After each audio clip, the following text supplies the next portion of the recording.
Hello, my friends. Happy afternoon to all of you. Christmas season is upon us, as I'm sure we all know, so please don't forget to leave out a joint and lighter and glass of milk for Santa Claus as he wiggles his fat ass down your chimney to deliver your Fortnite skins this year. Today, to get into the Christmas spirit, I thought I'd share a story. It's a story as old as time itself. I'm sure anyone out there can relate to it. It's a story of when I first tried to suck my own penis. All men have tried it. There's two types of men in this world: men who have tried to suck their own cock, and liars. So obviously I have tried before. And I'm pretty sure I've talked about this on the podcast, but I figured I'd make this entire video dedicated to it because I keep getting emails asking if I suck my own penis, and Twitch chat comments how I suck my own penis. So let's just tell the whole story start to finish the way it was written by Homer in the Odyssey. So to set the stage, I was probably around like 13 or 14, I'm not exactly sure when, and I was just starting to refine my palate and get a taste for what I liked from pornography and titties and stuff on the internet. And during this time I was very religious, so I was kind of fearful and ashamed of watching porn. I thought anytime I even touched my wiener, I was giving God the middle finger and he was ashamed of me and sad and he'd frown. So I didn't do it all that often. But occasionally the mood would strike me right and I'd Google image search for boobies and butts and vaginas and, get very excited looking at these things, give it 2 thumbs up, and sometimes even save it to favorites on my folder. But anyway, one particular evening, I was extremely horny. I was Googling boobies left and right. I was like fucking Professor Xavier jacking into Cerebro. I was looking at boobies all over the place. I could see them all over the internet. And man, I was just really fucking feeling myself. I didn't jerk off or anything though, because like I said, I thought jerking off was a bit too far in the eyes of Christianity, and Google Images was tame enough where, I'd be forgiven. So I was looking at these images, and I eventually said, this is enough. I went into the bathroom. I was going to take my shower. I was still sailing full mast. I was hard as a fucking diamond. And man, I was just so horny. I would have fucked my own ass if I could. But anyway, I'm standing there super erect in front of my shower, and I look at my wiener, and I'm like, damn, that's my fucking winky doodle right there. It's going in my mouth. But I was never a flexible guy. I could never throw my legs behind my head and start nibbling on my ball sack or anything. I just was never flexible at any point in my life. But for some reason, I got the idea that I could absolutely accomplish the sucking of my own cock. So I attempted. I get like halfway down, and then I damn near need life alert because I thought I was going to snap my spine in half going for this advanced contortionist move. So I'm just locked in this fucking demonic pose looking like Schmeagol admiring his precious in Lord of the Rings. And then I start to worry, like, damn, if I die here, the authorities are going to find my body looking like some type of sexual deviant. This is going to be the worst way of going out. I'm not even going to have like a cool going out story. It's just the obituary is going to read, yeah, he died doing what he loved, attempting to blow himself or something like that. He broke himself in half going for a self-blow job. That's not like cool at all. But I still wanted to keep trying. I wasn't deterred. I really thought I could pull it off if I just kept giving it my all. I started to get like anime inspired, like with the power of friendship and by never giving up, resiliency, persistence. And if I get real angry, I'll go Super Saiyan and suck my own dick real quick. So I kept trying. I probably tried for in total maybe like a minute, but it felt like an hour.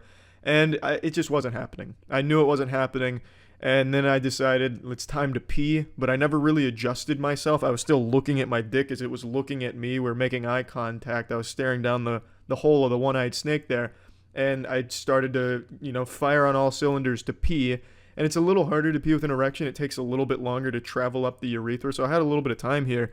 And it wasn't until the pee was about to reach the point of no return where I'm like, damn, I'm about to golden shower myself. My face is looking right down the barrel of this loaded gun. So like a fucking Matrix move or like a superhero move, I start peeing and I dodge it. I lift my head back up and then I just start fountaining it over myself, and I'm safe, I'm dry, I don't get pee in my face or anything, but I almost did. The point I'm making is, yes, I've tried to suck my own dick. It did not go well. God did not bless me with the gift of being able to suck myself off, and I'm sure most men probably can't do it, but there are some select few champions out there that can, and don't let any man tell you they haven't tried. I promise you, nearly every single man on this planet has tried to suck their own penis at one point or another. You don't have to be embarrassed. There's so many of us out there. Come home. Tell your story of sucking your own penis to friends and family to let them know that, yes, you're human. Yes, you've tried. Amen, brother.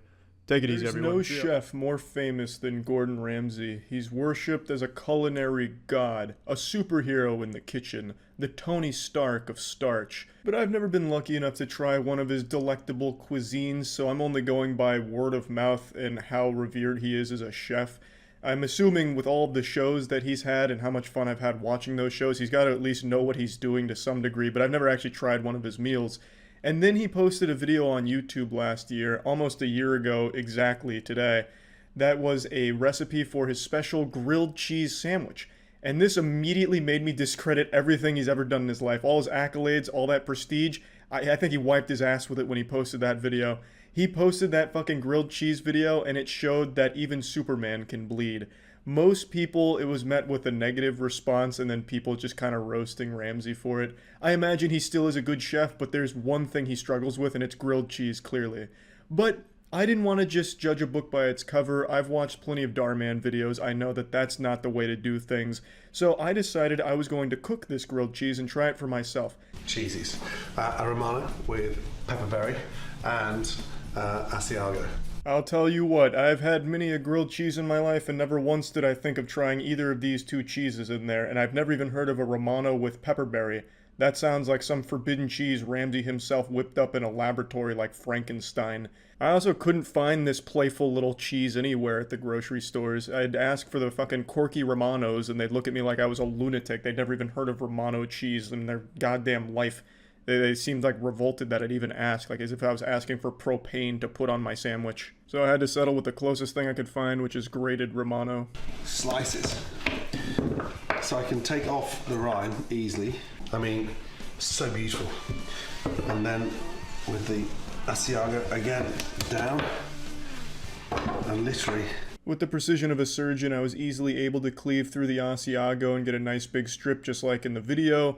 And since I'm basically speedrunning a shitty grilled cheese, I used the any % Romano skip. Since mine's grated, I didn't have to bother cutting it like Ramsay does.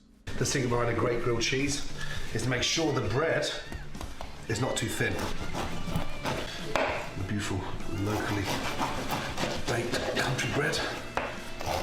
I was able to find the exact giant chode bread that Gordon Ramsay uses for his grilled cheese, and let me just say, it's not really a great idea to use this kind of bread for a grilled cheese. I'd never had it on this bread. In theory, I think it could work, but I think it'd take a lot more time and care to make a good grilled cheese using this bread. Typically, just use some fucking Wonder Bread or some shit. You don't need to reinvent the condom here. From there, it'll be butter, okay? And always butter heavily on the outside. You'll see why, especially when you get that nice, crispy texture.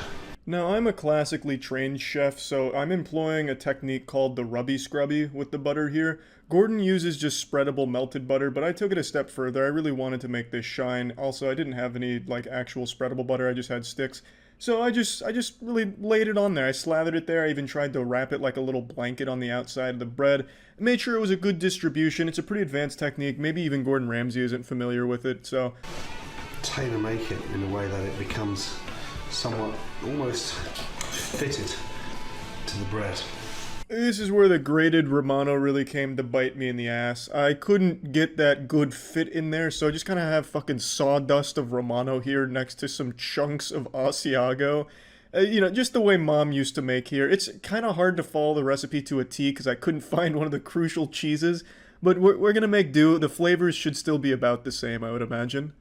And the secret behind this grilled cheese is a little bit of kimchi, homemade kimchi, which is going to give a nice spicy texture to that incredible cheese. When I first got to this point in the video, I had to check what date it was posted because I thought it was an April Fool's joke. Fucking kimchi on a grilled cheese just coming out of nowhere. It just seems like that was the first thing he saw when he walked into the kitchen and said, fuck it. You know, I imagine if he had seen anything, he would have thrown it in there. Like, oh, that flower pot's looking kind of odd. Let me dump some of the soil on the grilled cheese and try and convince people it's a good idea. But regardless, I'm following it along. I got kimchi, which I've never had before in my life. And we're just going to pile it on just like Gordon Ramsay does. He does specify homemade kimchi, but I'm not making kimchi, don't know how, so I just got it from this can here. But hey, maybe whoever produces this made it at their house and then just sells it at the store. So, I mean, it still counts, I'd say. We're going to stick that in the oven. Look, a beautiful fireplace over there. Nice and warm. Touch of olive oil in. Beautiful. Yeah, so this Pioneer actually uses the fireplace to cook the grilled cheese.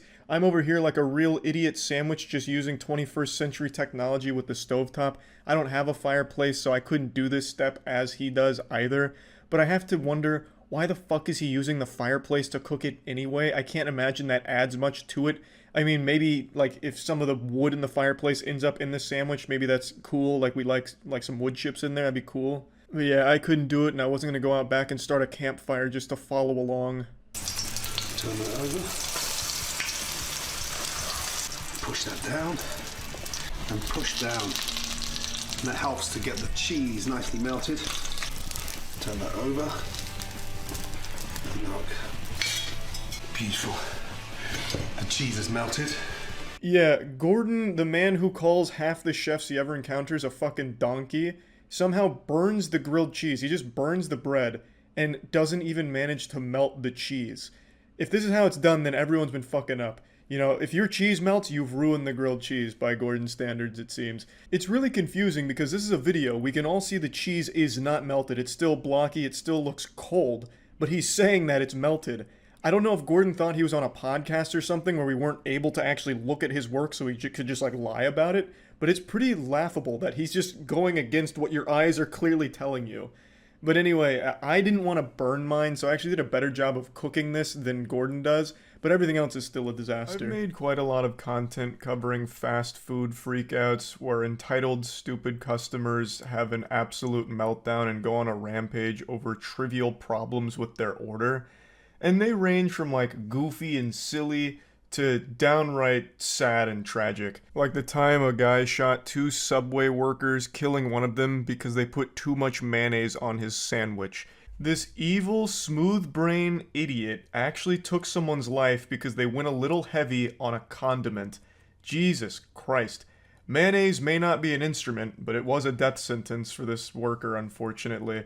It's beyond tragic, and what's even sadder is just how common these kind of responses are in the fast food industry. That is far from the only case of someone losing their life to something super stupid like too much mayonnaise. And I know I've talked about that story in particular before and many others like it, and today I want to talk about another situation that happened a couple days ago, and this one has a whole video for it. And this video is shocking. Like, this is more shocking than the Into a Darman film. It had my eyes wider than the first time I gazed upon a bare breast. It has so much going on over something so little. So I'll quickly give you the lore here, the motivation behind what you're about to see, so you can watch this video in a pure state of bewilderment over the reaction to something so insignificant. A customer goes into a restaurant late a couple nights ago and he orders chicken and waffles as well as fish and coleslaw. He is served and even appreciates the food, he eats it, and then leaves. He comes back 45 minutes later and says he actually wanted chicken wings instead of chicken tenders, and demands that they whip him up a fresh batch of chicken wings in order to satiate his gluttony. Well, the store's 5 minutes to closing, and they say that's not really, on the table here. That's not really in the cards. We're about to close, so we can't do that. The person in charge at the restaurant even offers a refund, which is beyond generous. This guy's a fucking saint to even be offering a refund, even though he ate what he ordered and then came back to make a big hullabaloo over nothing. So he offers the refund, and then just asks for the card that was used to pay for it, so that way he could, give the money back. However, he noticed that there was a bag with chicken wings in it, but it was another customer's order whom was going to be served those chicken wings. And this fucking sets him off and leads to everything you're about to see in this video. I know the story I just told you is riveting. It's like a fucking Dr. Seuss book. And it actually happened. That is the motivation from everything I've read on the story behind this huge blow up here.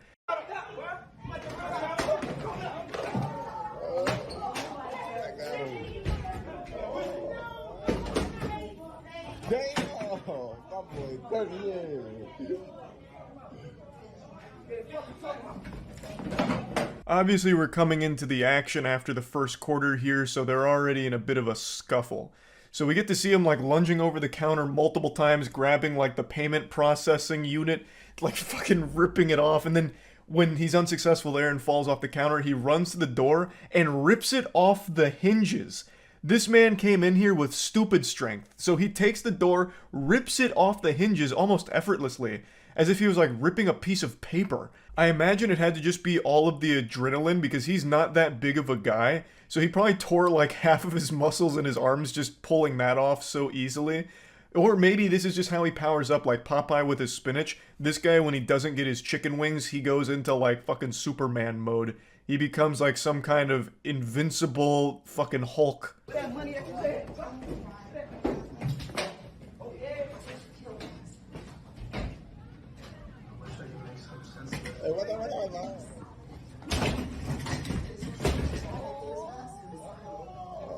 Shit got real. Now the restaurant worker is fighting back. He brings out like some kind of police baton, almost. I don't exactly know what it is, but he's got the stick out now, and he's ready to get a little crazy with it. So he chases him out there and starts like whacking him with it like he's swatting a fly. The goofball customer also tries to use that door he ripped off as some kind of weapon, so he tries to like almost swing it like a baseball bat there for a second before realizing it was way too heavy for that, and also the guy hits him with the stick. And then they go to the ground, so we get into the ground and pound phase of the boss fight.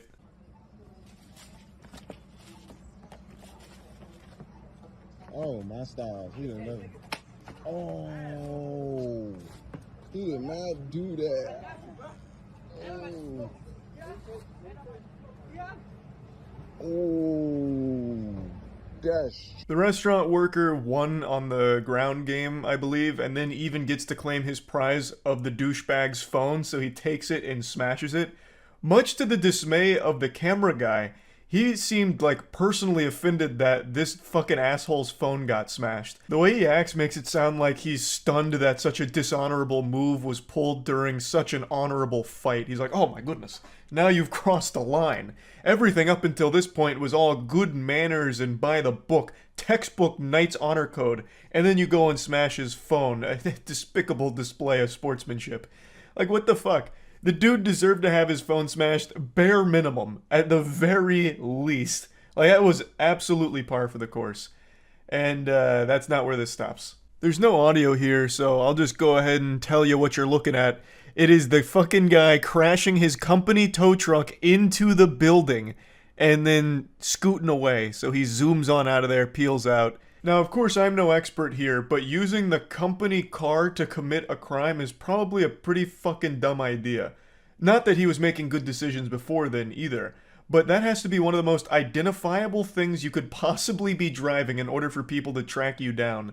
The fucking company tow truck, of all things, and he blasts it into the side of the building here, and then gets out. He gets the fuck out. What's crazy, though, is that he still hasn't been found. Despite the company tow truck being identified, the actual person, has still, as of right now of me recording this, hasn't been arrested for it or anything.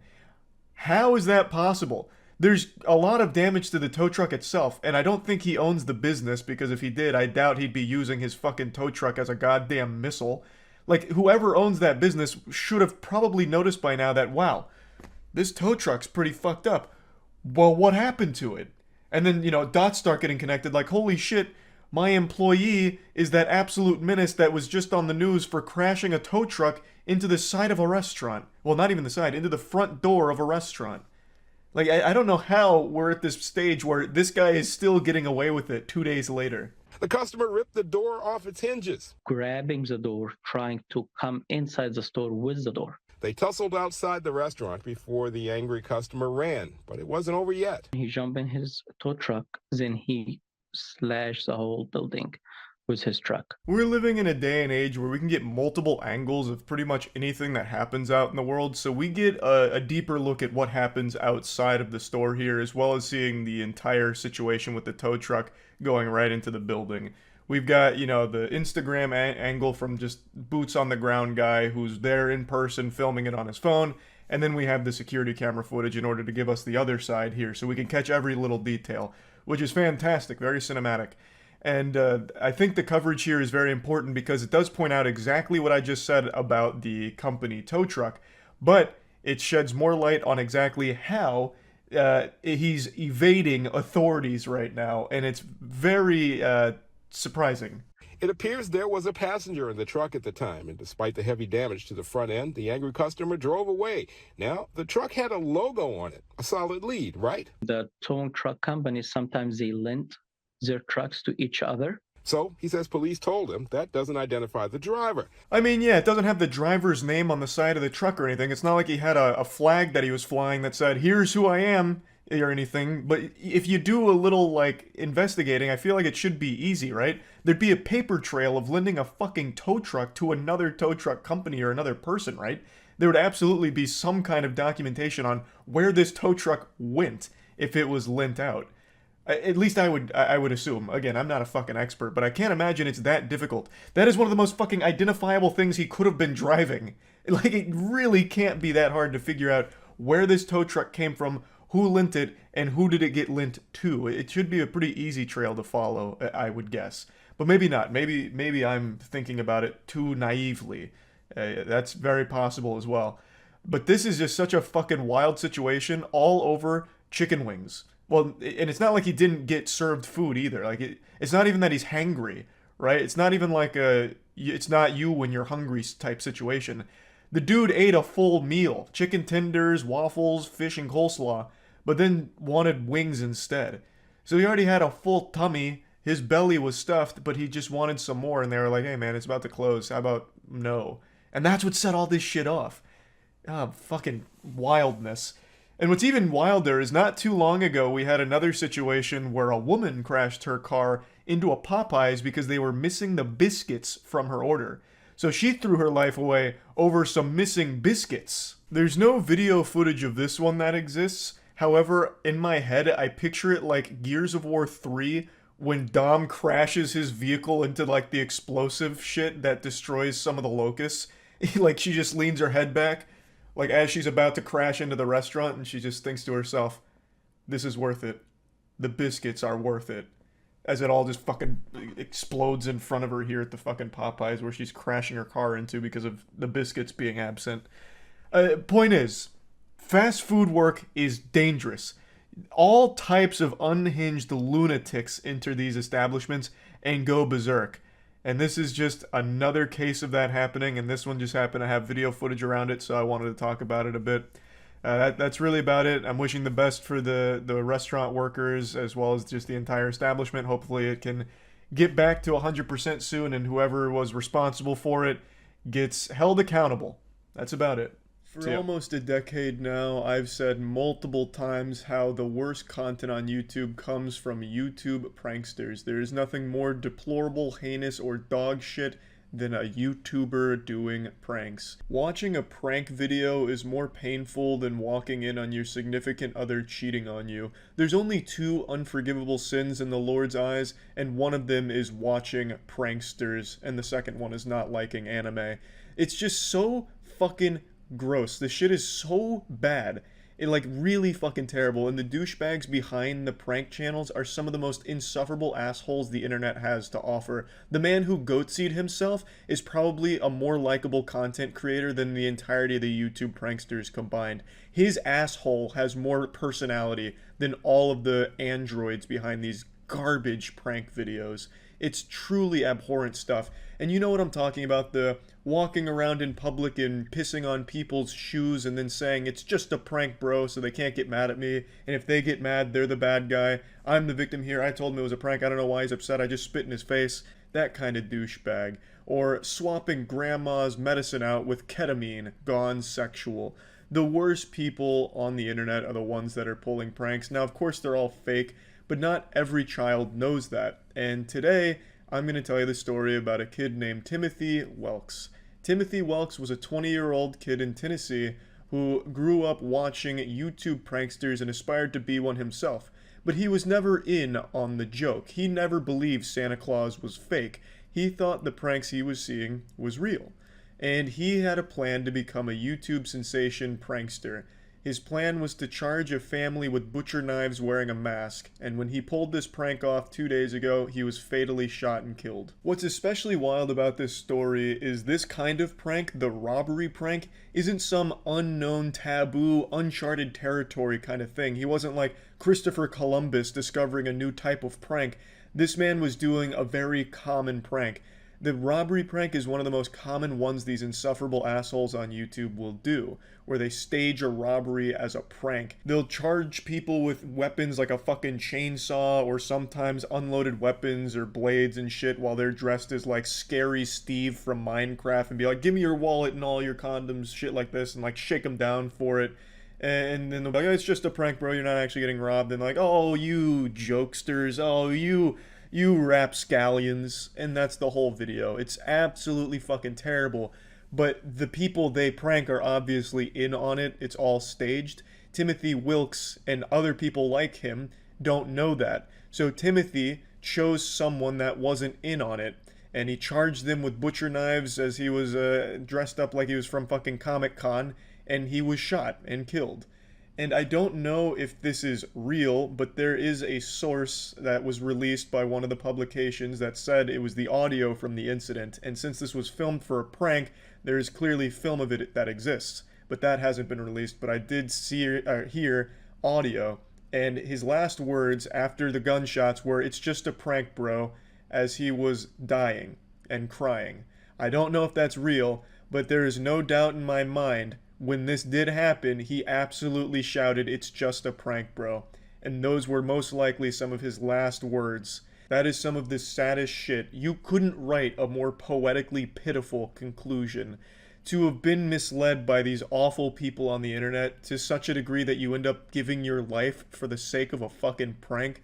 What an awful, awful, awful way to go out. The person I feel the most bad for is, of course, the man that shot him. He was a guy that was just acting in self-defense. He saw two people, Timothy Wilkes and his friend, both dressed up in masks, charging him with butcher knives, and he armed himself and shot. The dude's not like James Bond or Rambo. He wasn't going around hunting bad guys. He was getting charged by two people he didn't know with knives, so he armed himself and defended himself. And luckily he hasn't been charged with anything because he shouldn't be. It was clearly self-defense. Timothy Wilkes and his group were 100% in the wrong here, and it takes a real fucking psychopath to pull a prank like this. It takes someone extremely delusional to think that this is somehow an okay prank or anything like that. These fucking pranks are so stupid. The punchline is literally, ha ha ha, you thought you were about to die. Now, of course, in all the other ones, it's all fake and the people are clearly in on it, but in a case like this, Timothy Wilkes literally thought this was going to be a good prank. Like, he'd go up to these people, make them fear for their lives, and then at the end they'd all be laughing, slapping ass, and then grabbing themselves a little beer or something. I just don't understand how someone could be so incredibly delusional. It's baffling. It's absolutely shocking and disturbing that someone could actually think that charging strangers with a butcher knife and then saying it's just a prank would make everything okay.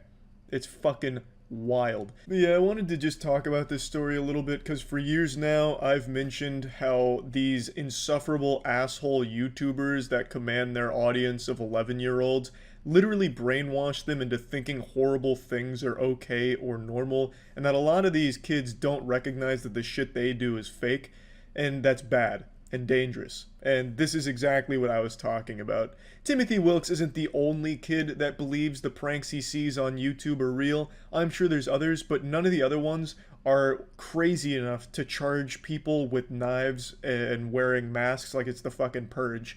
So it's just one of those freak things that was always going to happen when you have absolute fucking degenerates making dog shit pranks where they're like kidnapping their friends and putting them through Saw games and then saying it's just a prank at the end and then everyone's all smiles. Fucking ripping their dick off and then just saying it's a prank and they're like, oh shit, you got me. Yeah, my penis is gone. Should have seen it coming. That was a fucking epic prank, friend. It's crazy.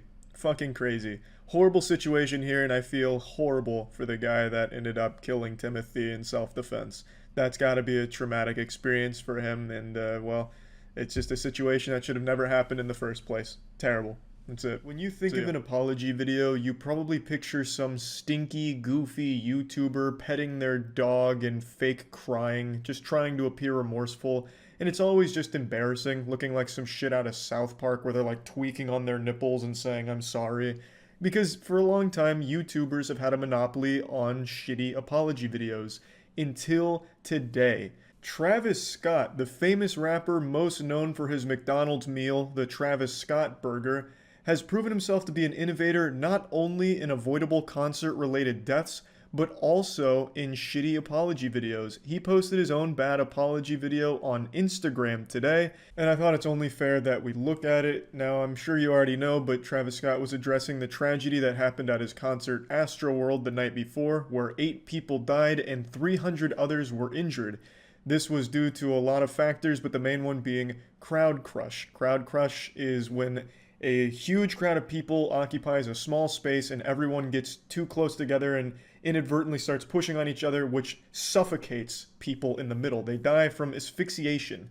Crowd crush is an agonizing and horrible death, which unfortunately 8 people suffered yesterday at his concert. I made a video going over this, and since then there's been a few people that went to my Twitch streams just to say Travis Scott did nothing wrong and bears no responsibility and called me a cuck.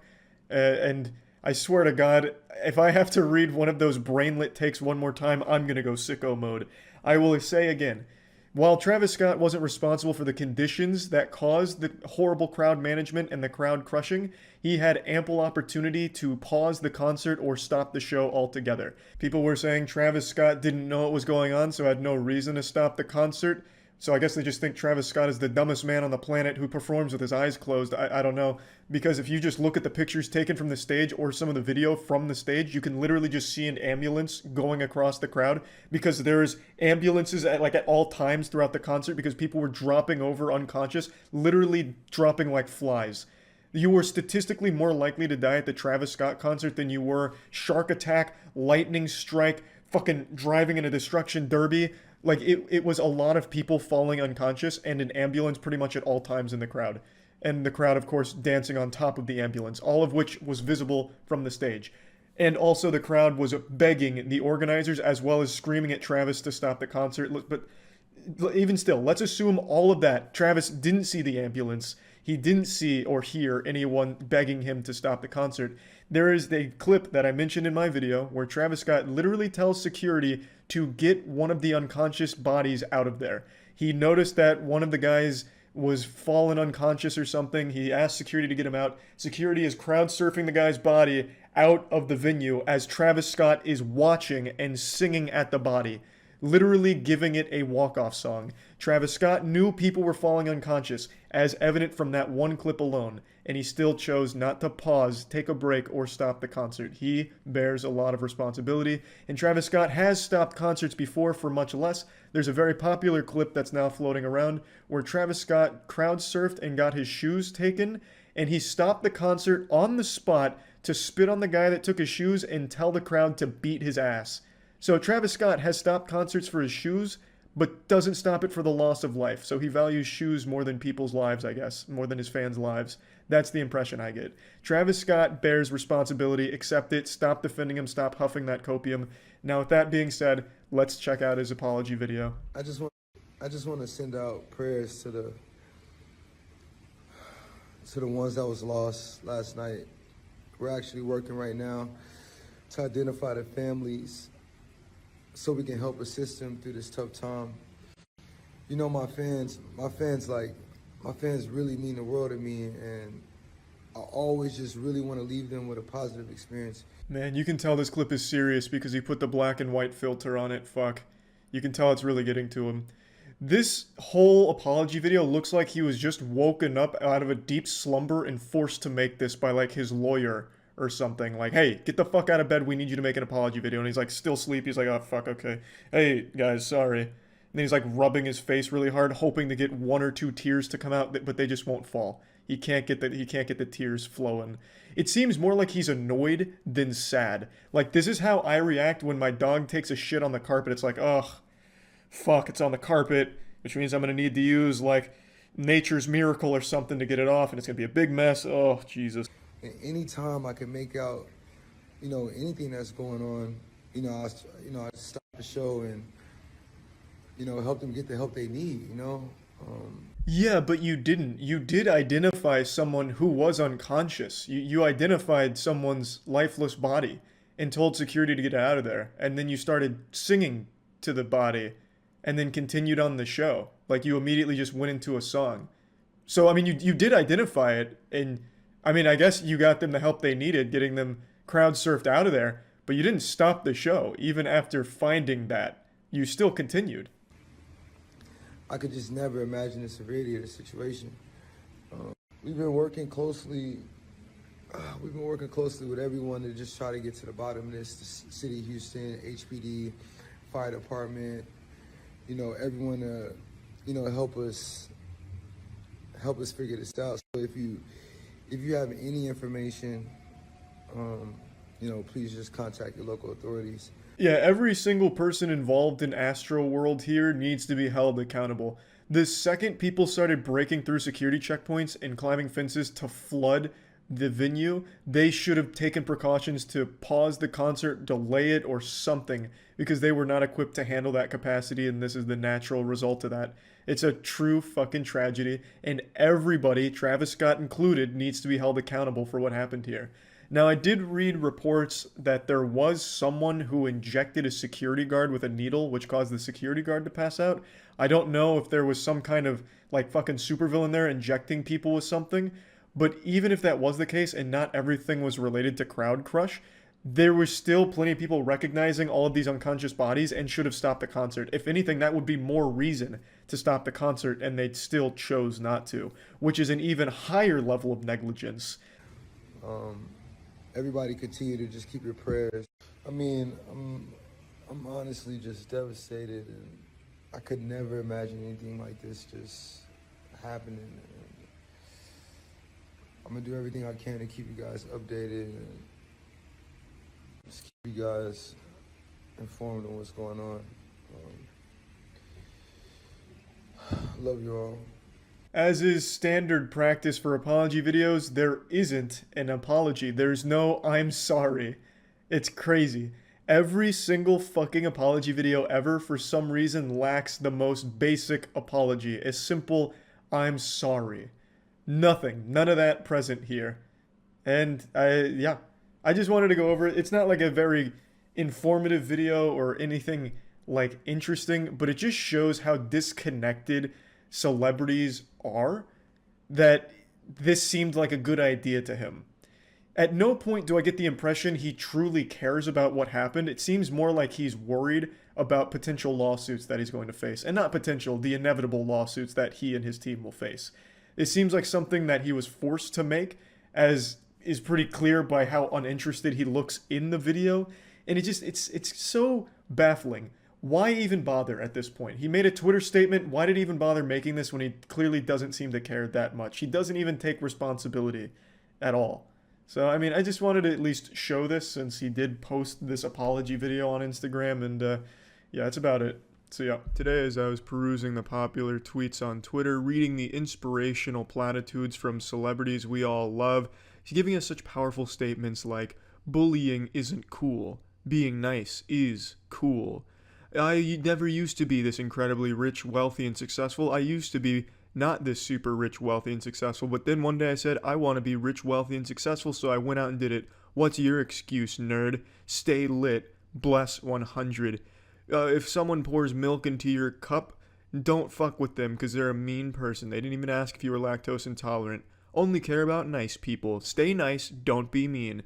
And as I was fist pumping in agreement with these eye-opening statements, I came across one that was a little different. This one was pretty negative. It was about this woman's morning routine and how fake it was. And truthfully, I don't see what's fake about this at all. I mean, I also wake up every morning surrounded by $50 worth of helium heart balloons with a giant good morning sign and covered in a blanket of my own face, while also having a stack of tortillas that I'm trying to pass off as pancakes, just because I'm trying to pull a little practical joke on God. I want God to think I started my morning with pancakes, but that fucking idiot doesn't realize it's just tortilla wraps. Now let's go ahead and read this and get inspired. The best of days starts with a smile and positive thoughts, and pancakes. You're not fooling me, Scarlett. You may fool Penn and Teller with that trick, but I'm a bit sharper. I can clearly see those are tortilla wraps. Those are not pancakes.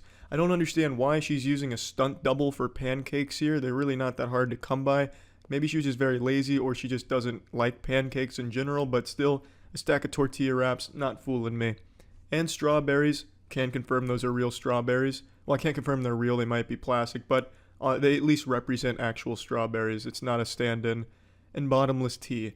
My morning routine is now live on YouTube. And while I don't show you my real bed hair, trust me, it's not pretty, I do give you a little insight into how I start my day in a positive way. Well, it's a little sad that this isn't completely genuine. Everything else seems pretty normal, like a normal routine here, but if that's not a real bedhead, that's gonna take me right out of the immersion immediately. Head over to my stories for a swipe up link and let me know what you think. It features my morning habit of rinsing with Listerine Advanced White to help whiten my teeth. At Listerine UK Ireland, hashtag bring out the bold. This is a paid partnership with Listerine. Now, isn't this just hashtag relatable? Every good morning seems to start with a hard rinse of Listerine Advanced White to help whiten our teeth. Hashtag bring out the mold. Honestly, I can't even get out of bed unless I smell the strong aroma of Listerine Advanced White calling my name and gracing my nostrils. It's like a fly to a pile of dog shit. I just come running. I need to start my morning with Listerine Advanced White. So honestly, I'm confused why everyone thinks this is so fake and disingenuous. To me, this seems like a pretty standard morning routine.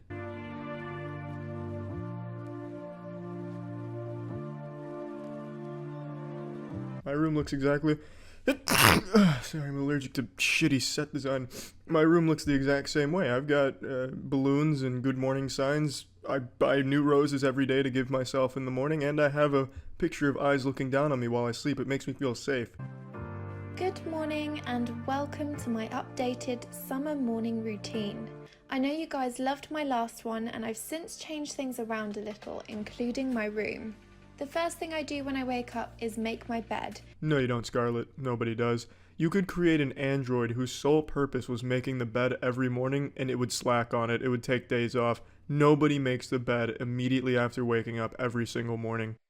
I love using Listerine Advanced White because it combats bad breath, lifts stains to give me whiter teeth, puts a protective shield onto my teeth to stop new stains from developing, and it has 3 powerful essential oils to reduce plaque and bacteria. Now this part I absolutely believe. I think all of us out here start our mornings with Listerine Advanced White. We give a very thorough gargle plargle, that way we're able to coat all our teeth in the essential motor oils it comes with to prevent plaque buildup and anus breath. You don't want any of that running around. I mean, Listerine Advanced White is the only way to start your morning. If you don't start your morning with Listerine Advanced White, did you even wake up? Trademarked. I wish I really had 3 Scarletts to help me through all those emails that I have to catch up on. I truly don't think the world could handle 3 Scarletts in the same location. The narcissism would overload the fucking electrical power grid and cause some type of legendary blackout. Breakfast is homemade granola, coconut yogurt, protein powder and fruit. Sometimes I even add in a wheat biscuit too. Holy fuck, Scarlett, your gluttony knows no bounds. A wheat biscuit? You got me fucked up. That would ruin my morning right there. You're wild. That's just fucking wild and wacky. But unfortunately, she left out the most important ingredient to her breakfast concoction. It's Listerine Advanced White. She also uses it as a substitute with her cereal. Listerine Advanced White. Use it on your food too.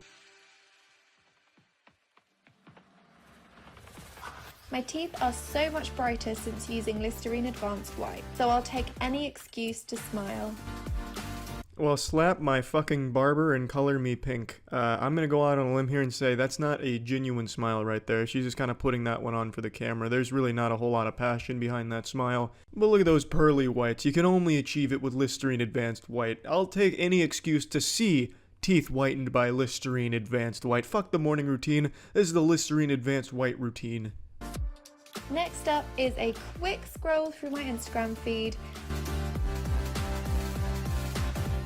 Far be it from me to question this bulletproof Listerine White ritual here, but why? Why do you just scroll through your own Instagram page looking at your own posts? That seems incredibly full of yourself. You're not even looking at comments or criticisms or anything. You're not even looking at anyone else's shit. You're just looking at the things you've posted.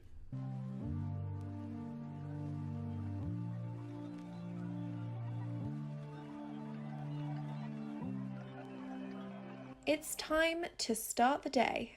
Well, I hope all of you losers now know how to start your morning like a successful person with Listerine Advanced White. I hope you've learned something from this inspiring morning routine, and hopefully you can be as productive as this with the help of Listerine Advanced White. Yeah, I know, I'm the millionth person talking about this situation, but how can I help myself? I'm an addict, and my drug of choice is silliness.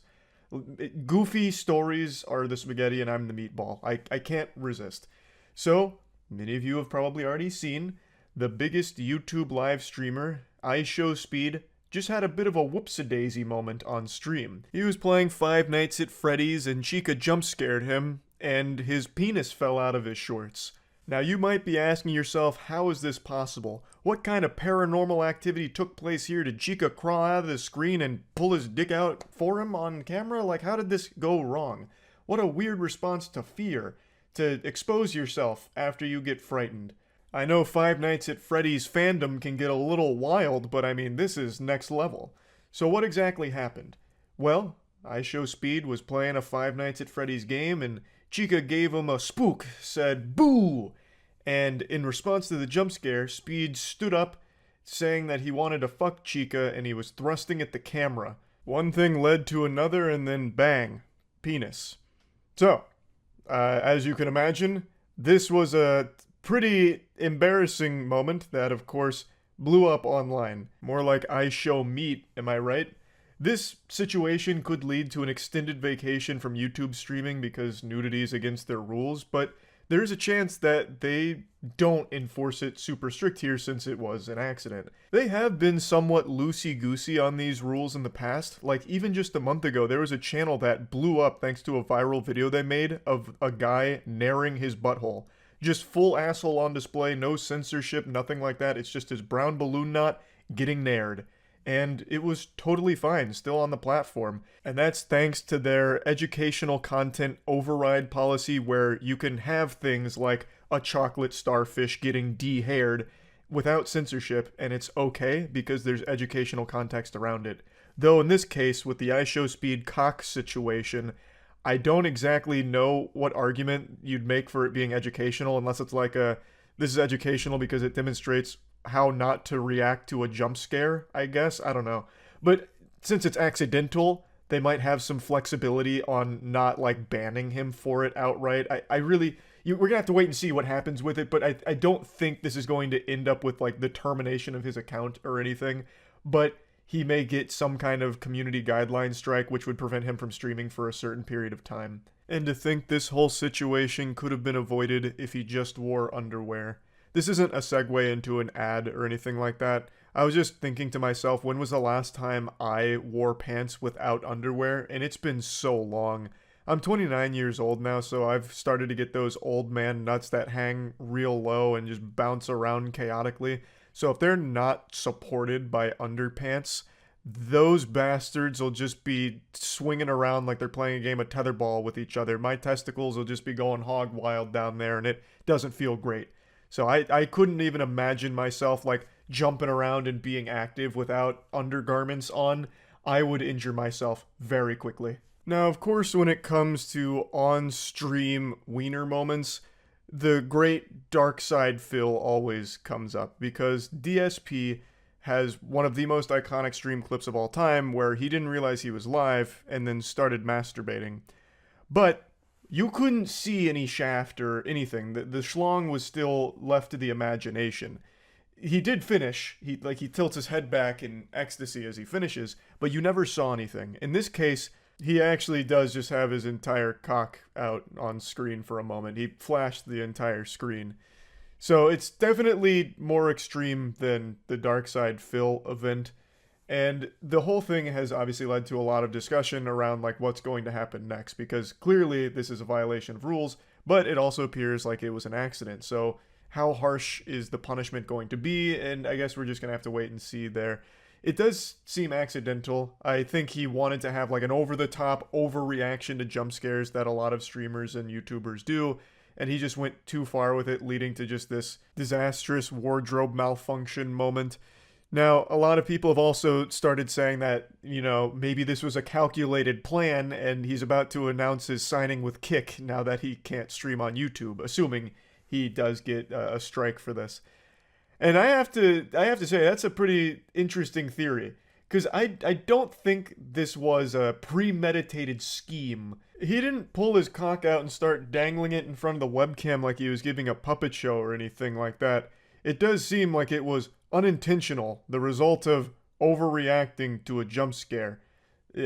I don't see this as like a, maybe a grand departure from YouTube streaming where he's like, you know what? It's time I ride off into the sunset. I'm kind of tired of streaming. I'm going to retire the jersey number here.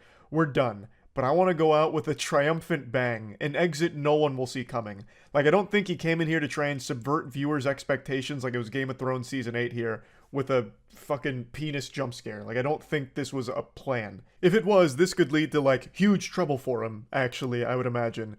He knows his audience skews on the much younger side of things. A lot of the iShowSpeed audience is young, and a lot of those kids were probably watching this stream, especially considering it's Five Nights at Freddy's, which is predominantly a kid's property that they really resonate with.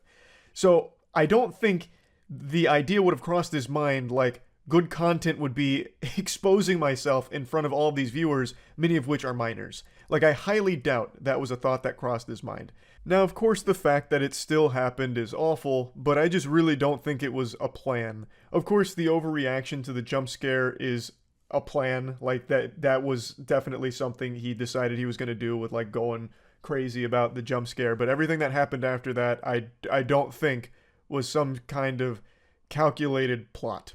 So yeah, I just wanted to talk about this. That's really about it. So yeah. On the surface, it seems like Batman and I have nothing in common, but nothing could be further from the truth. There is one thing we share, and that is an obsession. Batman is obsessed with justice. I'm obsessed with goofiness. Wherever there is goofiness, I will be there. I'm drawn to it like flies to a porta potty. I can't help myself. If I was one of the founding fathers of the United States of America, the unalienable rights talked about in the Declaration of Independence would have referred to life, liberty, and the pursuit of goofiness. Now, why am I mentioning this? Well, because I have one hell of a story to share with you today that I'm sure all of you are already aware of because it's been memed to death. But I haven't talked about it. And you know what? That just doesn't sit right with me anymore. So let's talk about the massive police scandal that's gone on this week in Tennessee, where 5 officers were fired after it was revealed that it was basically just a fucking porno set at the department. It came out that at least 5 male officers were engaging in sexual relations with a female officer, whom is married, by the way. And they were sending dick pics, taint pics, butthole pics, whatever, all kinds of photos of their genitals, and having sex at the police station on duty, and having girls gone wild type parties. This sounds more like a frat house out of an American Pie movie than it does a department that's supposed to protect and serve the community. The only thing that was being protected was their penises. Maybe. They probably weren't even using condoms. No jimmies. It was probably raw dog. But what they were serving was spaghetti and meatballs. Hold the spaghetti. Just the meatballs. As they were clapping against the cheeks of Officer Megan, whom engaged in many sexual encounters at the department while having a husband. Obviously, that's a pretty horrible thing to do. And it's also very weird that it went on for so long. Just a very weird situation overall. But before I get too deep, there's something else that I think's a little weird. And that's people who don't drink G Fuel. More specifically, they don't drink Divine Peach G Fuel. The most delectable flavor to ever exist. This, I'm pointing in the wrong direction. There we go. But yeah, Divine Peach is the best flavored beverage of all time. It is a fantastic, beautiful energy drink, and there's also a new one right around the corner that you can pre-order now. It's actually a Gundam collab with G Fuel. So they have a new flavor called MS-M310N. It's a Gundam style flavor, and it is also very, very good. So use code MOIST for 20% off the collector's box for the new Gundam flavor, or code MOIST for 30% off all G Fuel products. You can also click the link in the description below. Now, back to the topic here. This is a pretty fucked up situation. This is why you've probably been seeing her photo on every single meme or piece of content that refers even lightly to cheating. It's because of this story. There's a lot to unpack here, such as like hot tub parties, which a lot of sex, clearly. But one hotspot was actually at the police department's own gym, where a lot of oral sex seemed to be happening there. So I guess this gym membership came with a happy ending.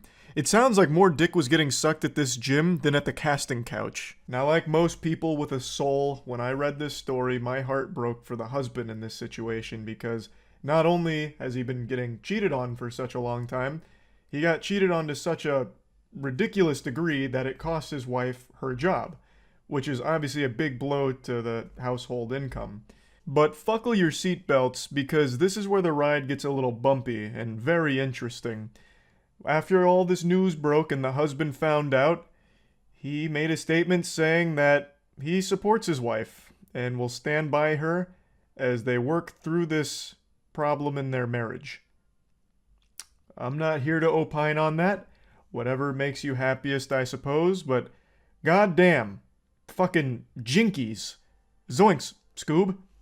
I'm wishing their marriage the absolute best. I'm sure any day now she will be announcing her OnlyFans, and I'd wager a guess we might see some cameos, guest appearances from the old boys in blue down at the Tennessee police headquarters there that are now also out of a job. But anyway, yeah, just kind of wanted to go over this story a little bit because it doesn't get goofier than that. I've seen a lot of people saying, you know, why should it matter if the department was fucking each other at the headquarters? Sorry, I had to spit because it's such a stupid thing to think. I'll explain it to you. It's because you shouldn't be having sex at work. This doesn't apply to just something like the police department. This applies everywhere.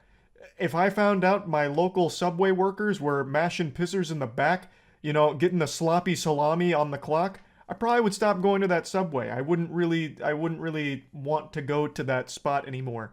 It's just not an appropriate place, time or place, to be engaging in coitus. I think that should be pretty obvious. And if you'd still like to fight me on that point, can we at least agree that at the very least it's rude? I think it's just downright rude. Not only the cheating on your husband, that is, I dare say that's a little more than rude, but the fucking while at work, I mean, come on, please, pardon my language, but you've got to be a real jerk, I said it, to be having sexual intercourse while on the clock. That's not okay. You know, I'll say it, all right, and I don't care who heard me say it. So clearly this situation's fucking wild.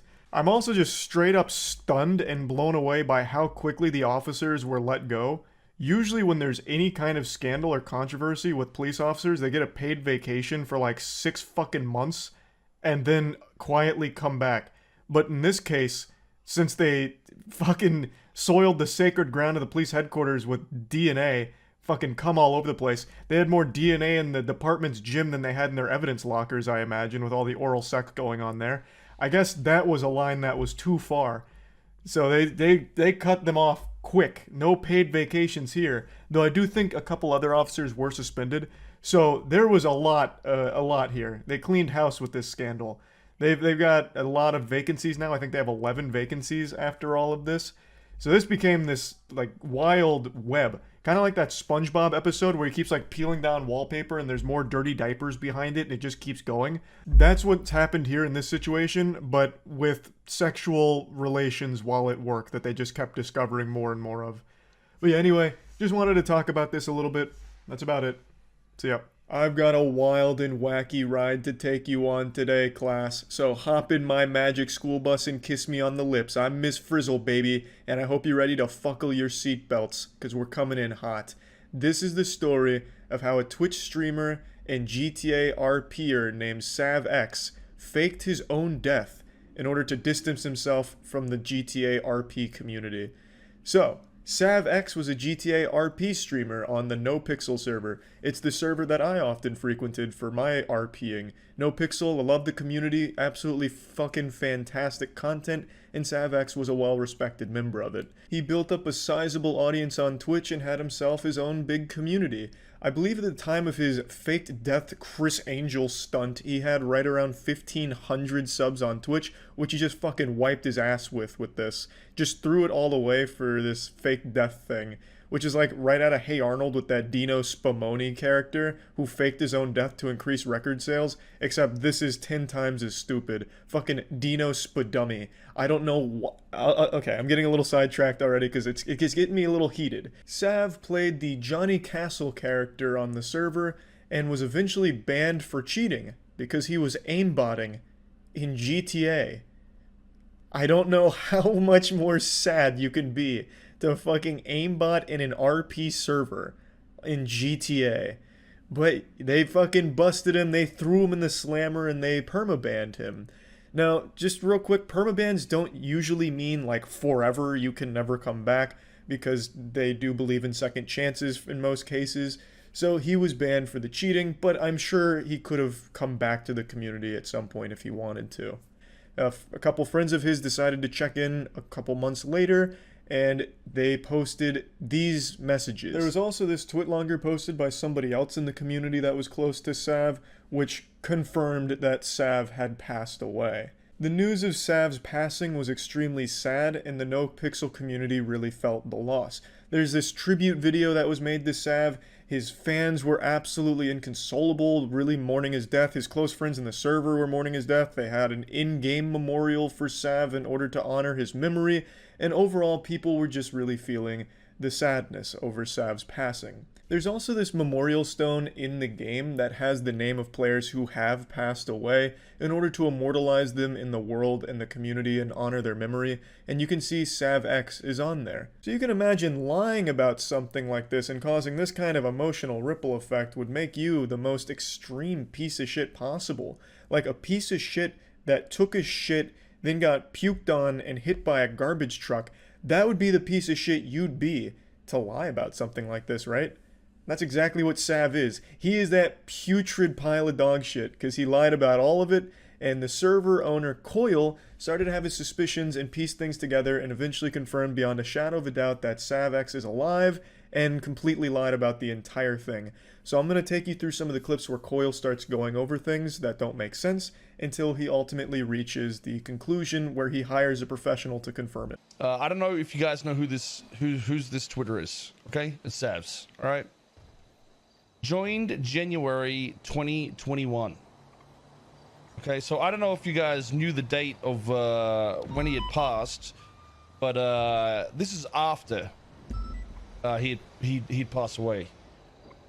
So you go to his Twitter, which is linked to his Twitch page, and it also says this. We did some searching with his name to try and find obituaries and stuff. I know I did. Like I said, this is weird. Everything says to me that he's not actually dead. But there's also this weird shit that ran me to DeLong. Now we had this for a while, and this was literally 2 weeks ago, right? So let's go through these Discord screenshots for just a moment. Rami was one of Sav's closest friends in the community, and then eventually just tells him that he faked it all, even hitting him with a pog, oh, I faked it all, as if all of it is just so entertaining to watch people genuinely mourn him. So he says that he knows people actually think he's dead, and then he just says, but you know I'm toxic as fuck. Let me just hop in here for a quick PSA. If you're one of those insufferable douchebags who self-identifies as toxic or I'm an asshole, whoa, can't do anything about it, sorry, just me being me, I'm just an asshole, I can promise you whatever friends you think you have are not your real friends. They probably don't like you very much and will not actually defend you ever. And that is exactly the case with Sav. Nobody likes the guy who's proud of being an asshole. Nobody. Not even like-minded assholes, because then your assholes collide into like this human centipede formation and you just don't get along well. It's like the same polarity on magnets, you just repel each other. Nobody likes that, and I promise you, you don't have friends if you are one of these people. You just don't. You can tell Rami is upset here. He pushes, saying you could have just wrote out your ban, but Sav says he needed to do this. He wanted to be done with the community and shit, and then says, but dog, pog oh, because he finds this whole thing to be a joke, like genuine mourning from people he finds to be some kind of joke. So this dude's just fucking sick. He defends it by saying he just wanted to be done with the whole community and all of that, and he just wanted to move on from it. But Sav, I think you're probably one of the dumbest streamers to ever stream on Twitch, because you weren't just done with the NoPixel community, you killed an entire career. 1,500 subs?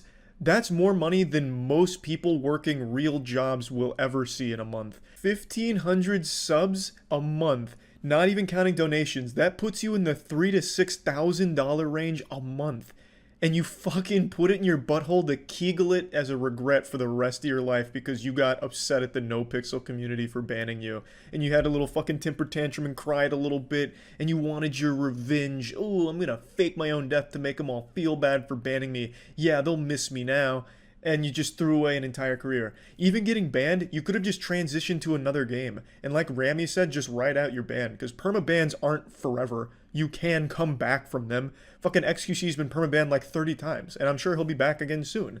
Because people grow. They get better. They learn from mistakes. XQC, every time he gets banned, he comes back and he does incredible RP, does great work. And I'm sure it probably would have been the same for you if you could learn to stop cheating, I suppose.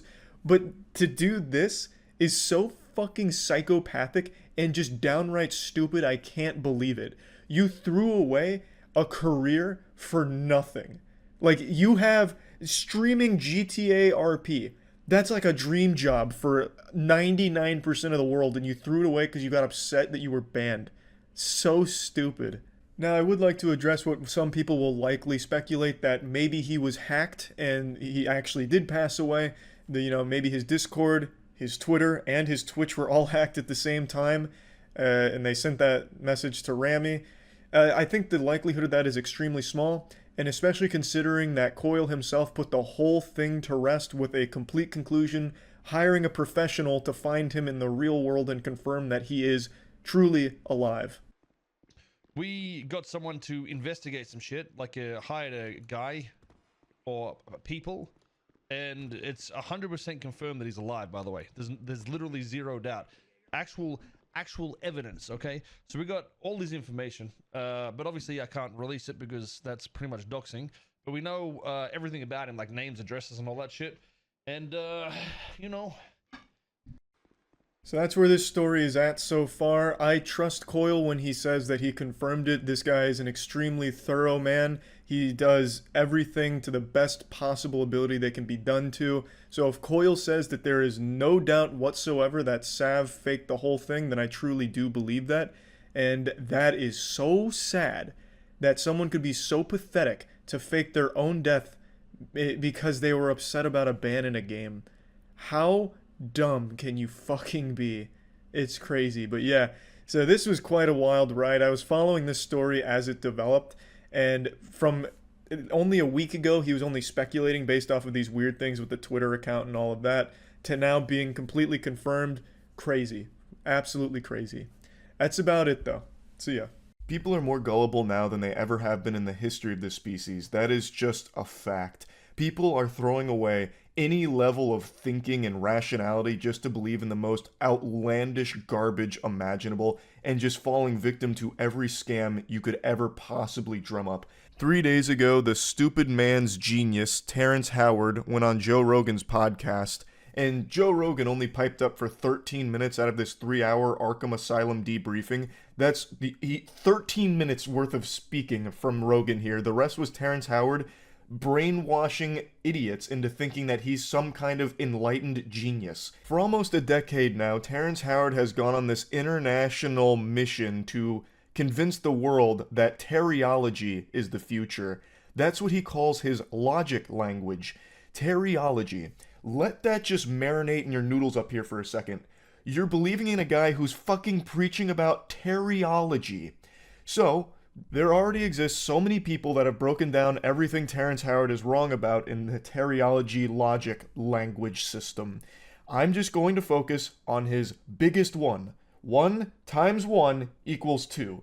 That is something that he has built his entire fucking identity around when it comes to his math. And for the first 9 years of this one-man traveling circus, everyone laughed at him because it's so outrageous. If we followed teriology, cars, phones, planes, medicine, literally everything that is keeping you alive right now would not exist because his logic language is fundamentally wrong. It's not up for interpretation. He is provably wrong in every possible measurement. And I want to dive into this deeply because so many people are thinking that he is correct. They are throating his cock and balls, literally slobbering all over his meat because he went on Rogan and used words they didn't understand. So since they didn't understand the words, they took it as a sign that this guy's the fucking chosen one when it comes to math. I'm not even mad at Terrence Howard. I want to make that clear. I'm mad that a lot of people think Terrence Howard is right.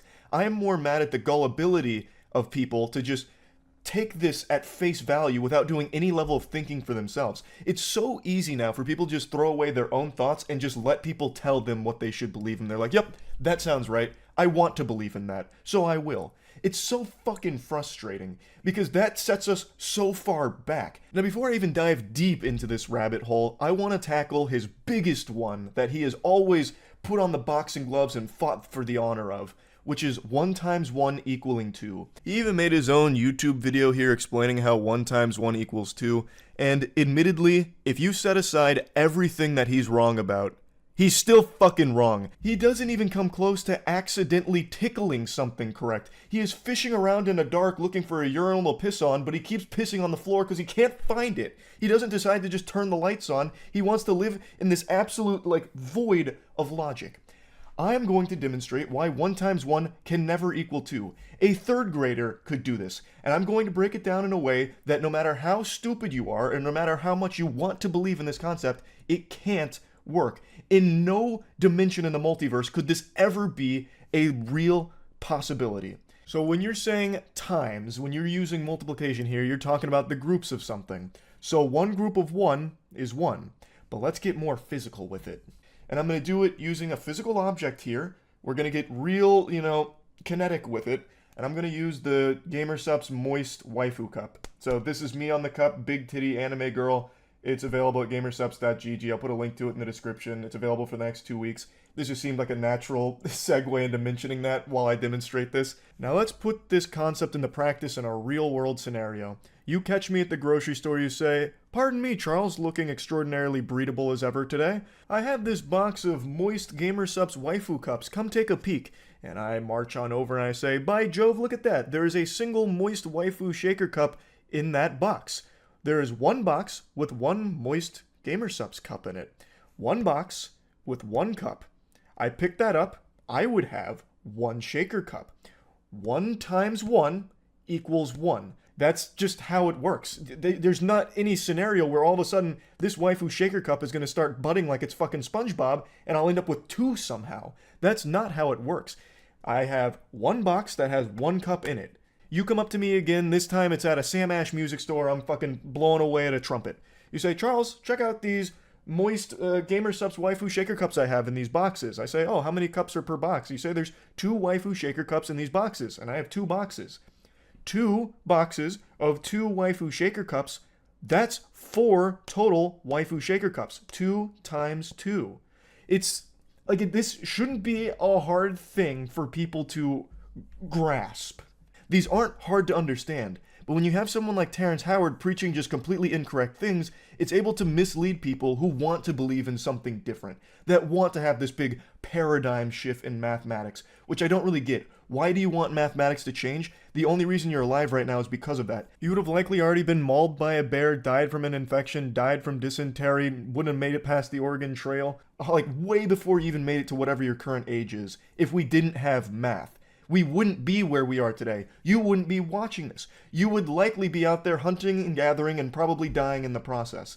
There is nothing that changes about this kind of concept when it comes to math. Now, it's important to note, I'm not a mathematician. That's something Terrence Howard and I have in common.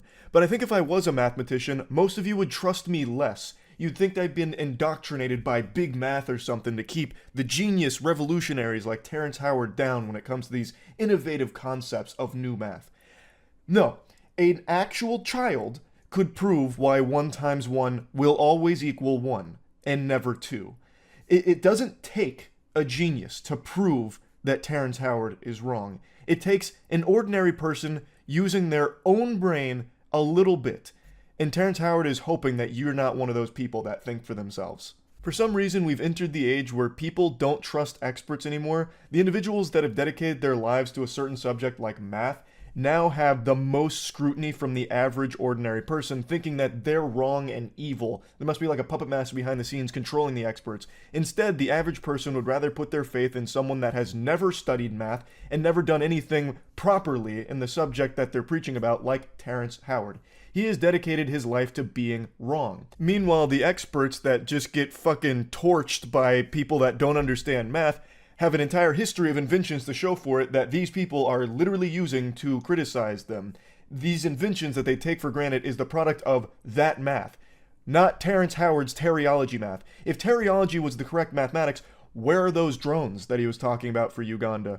Where is all of the potential huge breakthroughs using teriology? Where are those inventions? Now, over a year ago, I did make a video on Terrence Howard going over some of his more ridiculous and embarrassing moments. I'm not going to really harp on those here because a lot of people went from Joe Rogan to that video and said that I was just attacking him on like a personal level or something, which I really wasn't. I was just explaining why a lot of this is so silly and I was making fun of it, as everyone used to do back when we used to think for ourselves instead of just be spoon-fed all of our opinions. So, what I did talk about in that video is something I'm going to briefly mention though. He tried to scam all of Uganda by promising them these drones that literally just don't work. I'm just going to play you a clip from that again to remind you that Terrence Howard uses this math in pretty nefarious ways from time to time, like in the case with Uganda drones from the hydrogen proton geometry.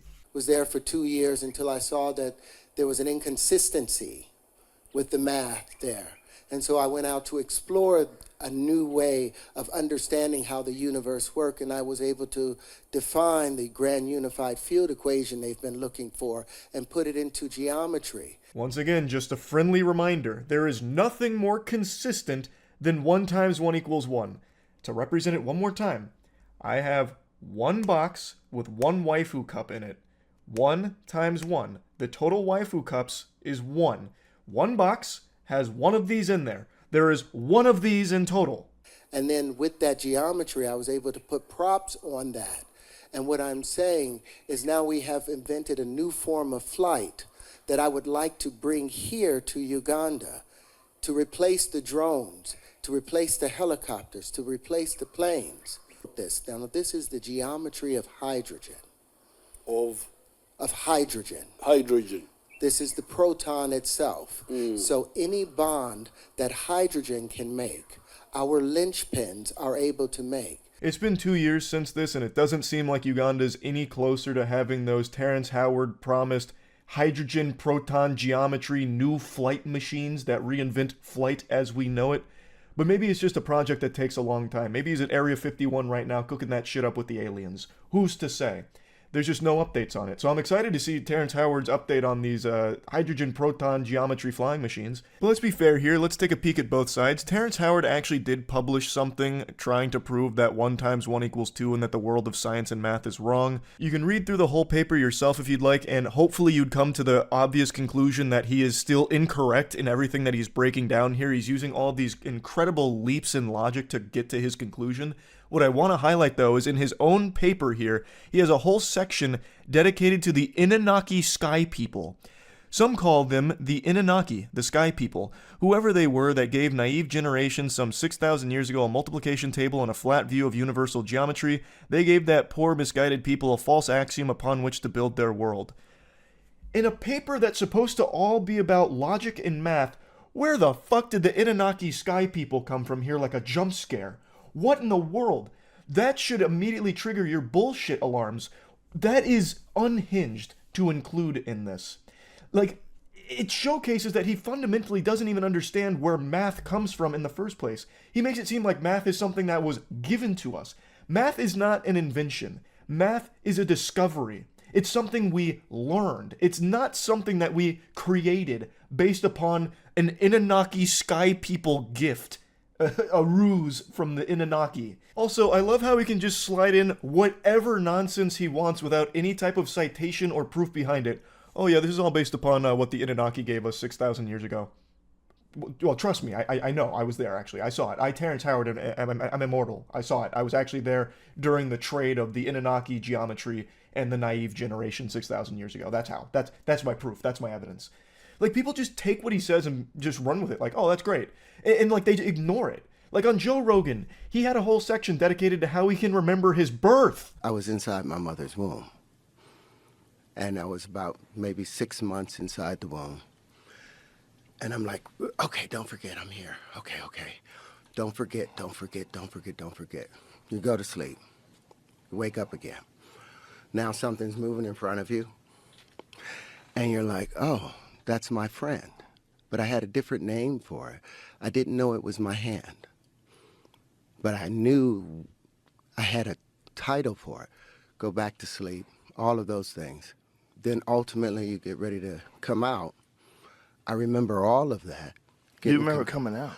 Remember being compressed. That is legitimately not possible.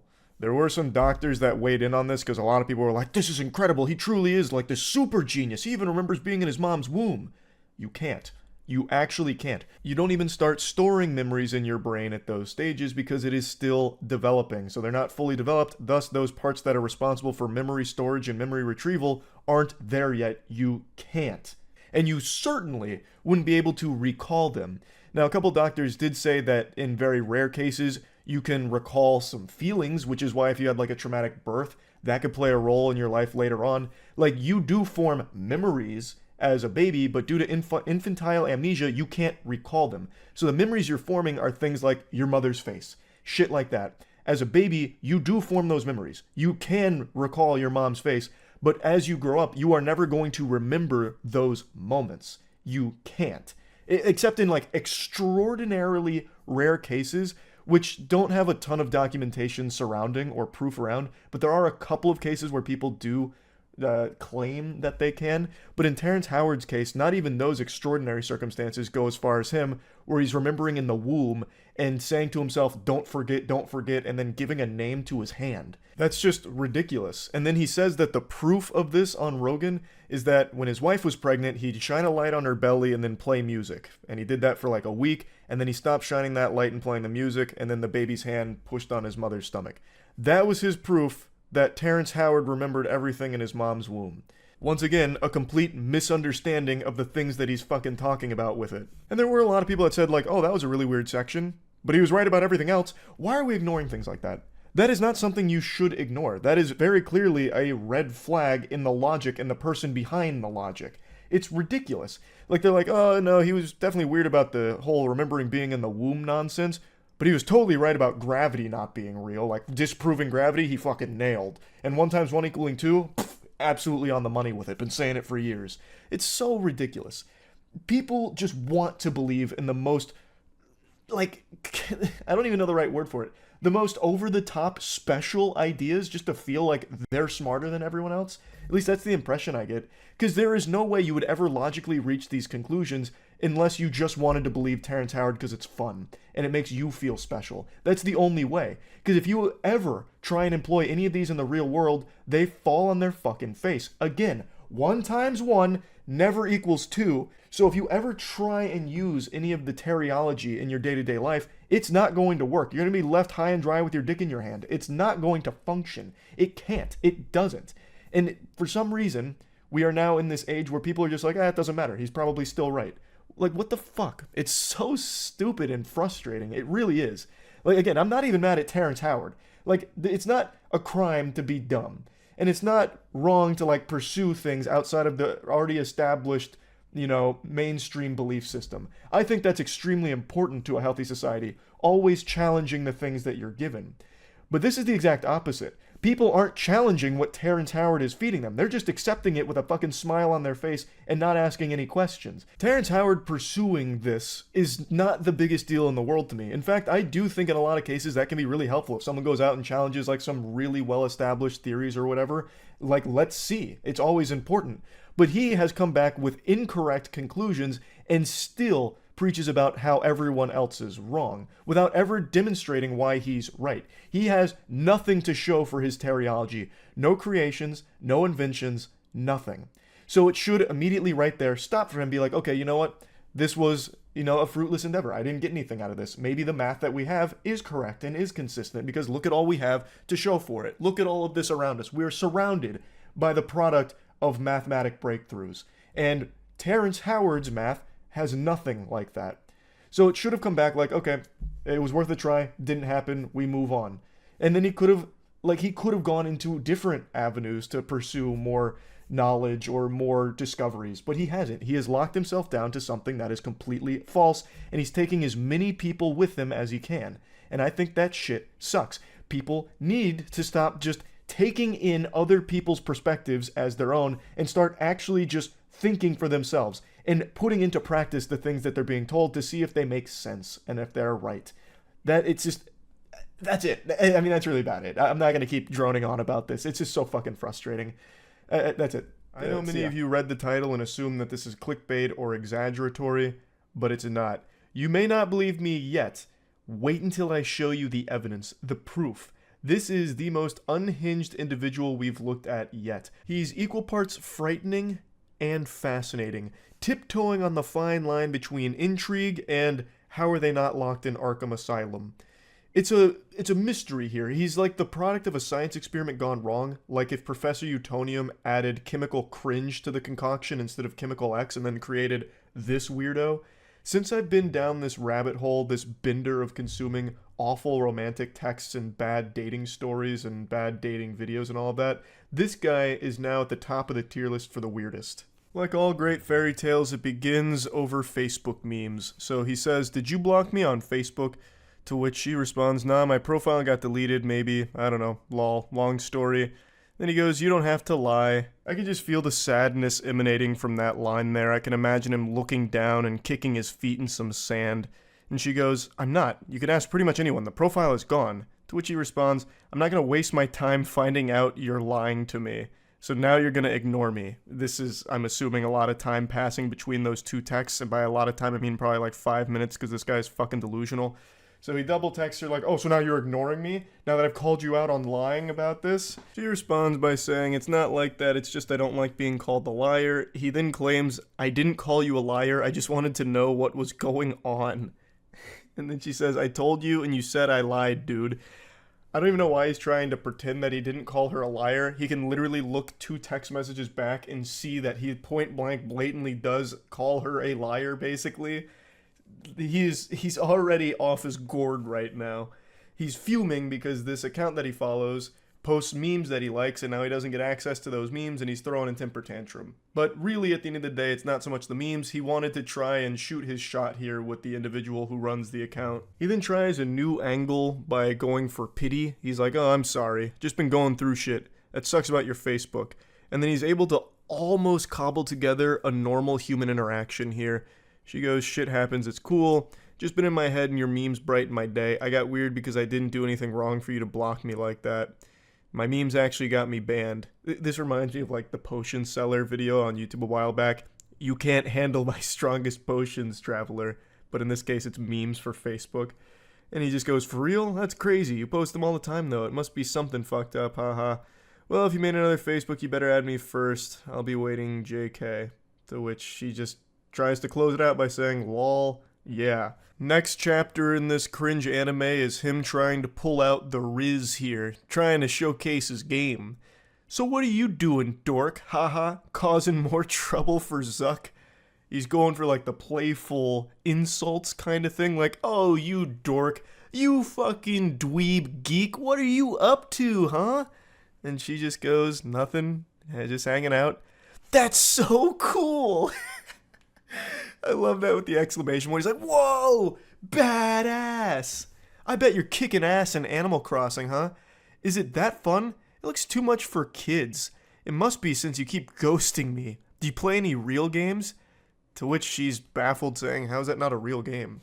So again, a certain amount of time elapses between his first message with the "That's so cool" NPC dialogue and then him going, "Oh, it must be so good you're ghosting me."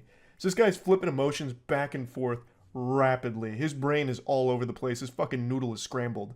And then he tries to like make an argument out of this, successfully making an argument out of this, by the way, by calling Animal Crossing not a real game. So he tries to get like this sort of elitism about him when it comes to gaming. So I'm assuming he came straight from Reddit and was just ready to get argumentative about like what a real game is, and Animal Crossing doesn't fit the criteria. "Yo, you serious?" Laughing emoji. "It's dumbass animals or some shit being your friends. No real gaming, you know that." Oh, it hurts me to even just read that. And then she goes, "Well, what's a real game then?" "You don't have to get an attitude, I'm just making fun, dork." "Oh, why are you getting offended? I'm just insulting what you're playing. Like, what are you getting all bent out of shape over?" Oh, come on, calm down. What, are you on your period or something? Well, why don't you ask one of your dumbass animal friends to help you with it or something? Like, dork? Oh, it's so painful reading this guy's text, and it only gets worse. It gets even more outrageous. But he's so aggressive with everything. It's like he treats a text conversation like it's an active war zone. Rocket League is a way better game than that, but I guess that's not cute enough for you. Yeah, not enough sunshine and rainbows for you girly girls. This is a real man's Battlefield. And speaking of Battlefield, game like Battlefield, Cyberpunk, Far Cry, shit, Madden, that's a sport. And men like me play sports. I could help you play them. What a generous offer from this guy. Wow, tell me you're a basic white guy without telling me you're a basic white guy. You got jokes. Double laughing crying emoji. All that is casual shit. Pick up a real game, get on my level. I really appreciate that now she's just making fun of him directly to his face. I have no doubt she was laughing while writing all this shit just to string him along and continue to watch him embarrass himself like the clown he is. What the fuck are you talking about? I'm playing around, dork. Every game I play is so much more hardcore than what you just said. Witcher, Shin Megami Tensei, fucking Fable even. And that was the straw that broke the camel's back. She started to insult his gaming choice, insinuating he's not playing real games and she's more hardcore. And he does not take kindly to that. Now he gets exceptionally whiny. Why are you being such a bitch? I'm literally trying to have a convo, that's it. And oh brother, it's the worst conversation ever attempted. I feel like I should have blocked you even if I did have Facebook. You're insulting my game choices. Which is all he's been doing is just insulting what she plays. I don't know why he thinks it's just some like normal conversation. And he keeps calling her a dork like it's straight out of Ed, Edd n Eddy or something. I don't know what he was expecting. Because they're weak AF and you're being a cunt over nothing. Whatever. She really hasn't even been even close to mean. Not an iota of malice from her here. All she did was like defend her game choices and then joke about what he's playing being casual. Which it is. Fucking Rocket League, Madden, Battlefield. Like, what are you talking about? It's not like you're some kind of hardcore gamer playing some niche shit. You're playing the most mainstream games ever. Like, it's so silly. I don't know why he thinks that she's some supervillain that's just been doing nothing but belittling him. He started it, and she's not even doing anything mean. Does your mom know you talk to women like this? My mom won't around. Why, TF, you bringing that up? That checks out. You have zero respect for me or anyone. You're just a fat bitch who does nothing and leads people on. You're nothing. Fuck you, I was being nice. If this is him being nice, I am so curious to see what him being mean looks like. He immediately just breaks down into his fucking soiled diaper meltdown. You're a fat bitch! And he keeps using the wrong "you're." He never even accidentally gets the correct form of "you're" in any of his statements here, which grinds my ass a little bit. But then he's like, you just lead people on. What? How? How did she lead you on? By responding to you? Granted, this is probably the first woman that has ever responded to a text message from this guy, so maybe that's like where things got misconstrued. He thought that since she responded to his initial message, she must be interested. This is so baffling, it's making my voice crack. My vocal folds are freaking out because it's so odd that someone could have a rotted brain like this. No wonder you can't get a boyfriend, bitch. I don't settle for trash like your baby moms. You called me a liar, shit on my games, play even more trash games. At least they gettin' dick, unlike your fugly ass. You have no idea what you do. What does that mean? You have no idea what you do? I don't even understand what that statement's supposed to mean. Bet you have fucking herpes, you fat piece of shit. How many kids do you have custody of again, lol? How many of your boyfriends died? Which, I'm guessing these two must know each other through Facebook mutuals or something, so he must see like some of the stuff that she posts, because that sounds legitimately extremely personal. And if that is a real situation that one of her partners died, that is one of the most vile fucking things you can say to somebody, and this guy is an irredeemable, insufferable piece of shit. Wow, so this is what you do to get girls? Insult them? Again, I was playing, but you had to be a cunt.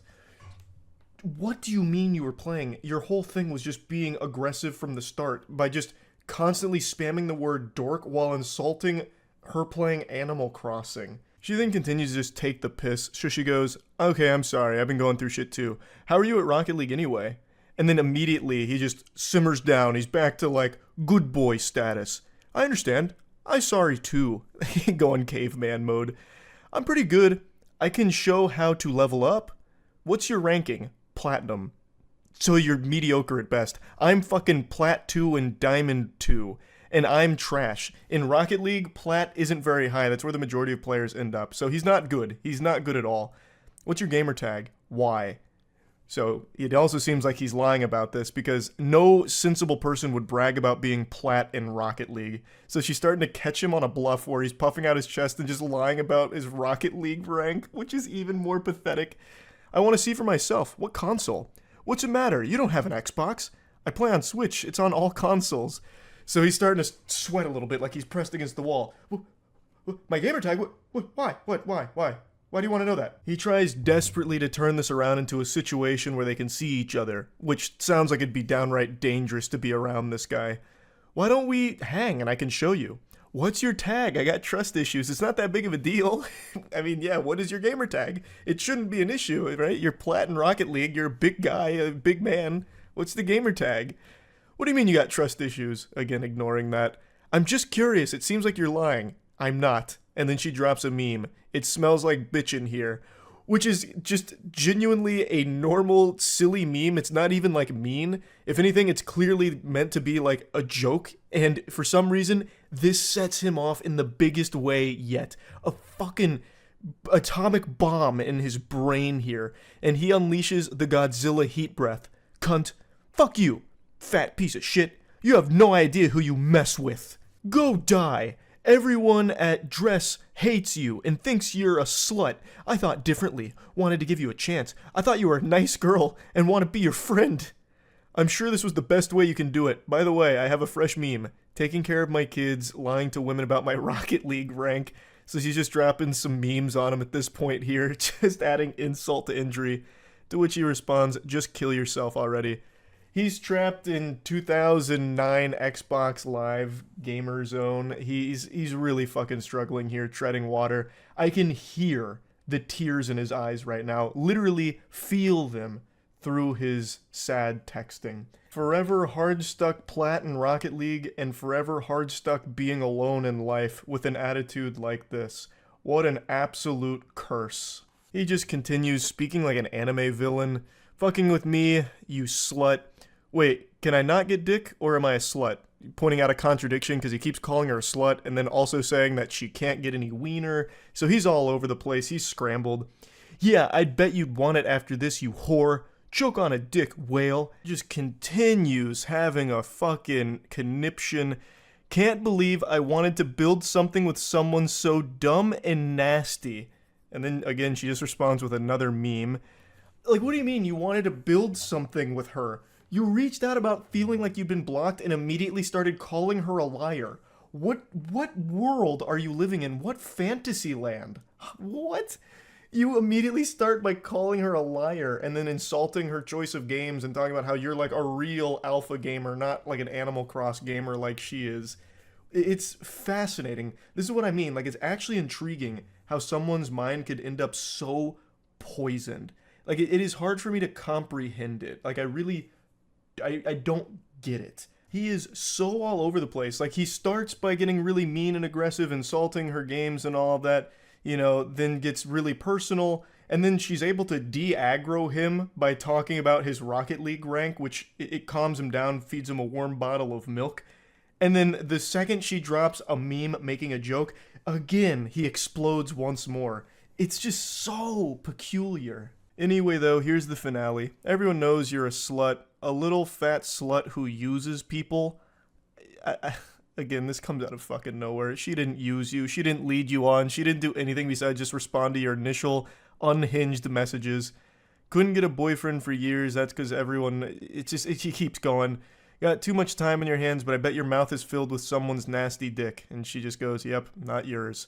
That's the end of their exchange. I imagine she probably blocked him again, which is the safe thing to do. What a creepy lunatic.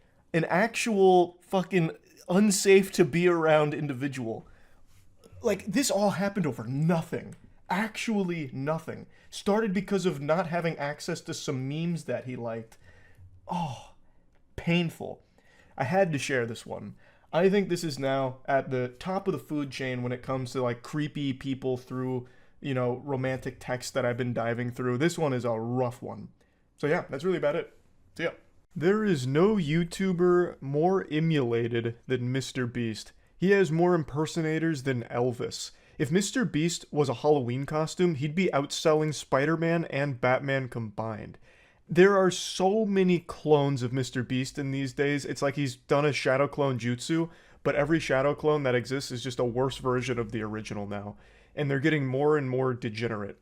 Today we're about to talk about an Italian Mr. Beast clone who recently just did a stunt that ended up killing a 5-year-old child. Now, this isn't just one person emulating Mr. Beast, it's a group called The Borderline, and in their About section on YouTube, they even name drop Mr. Beast, saying how inspired they were by his content, and they want to have that level of success as well.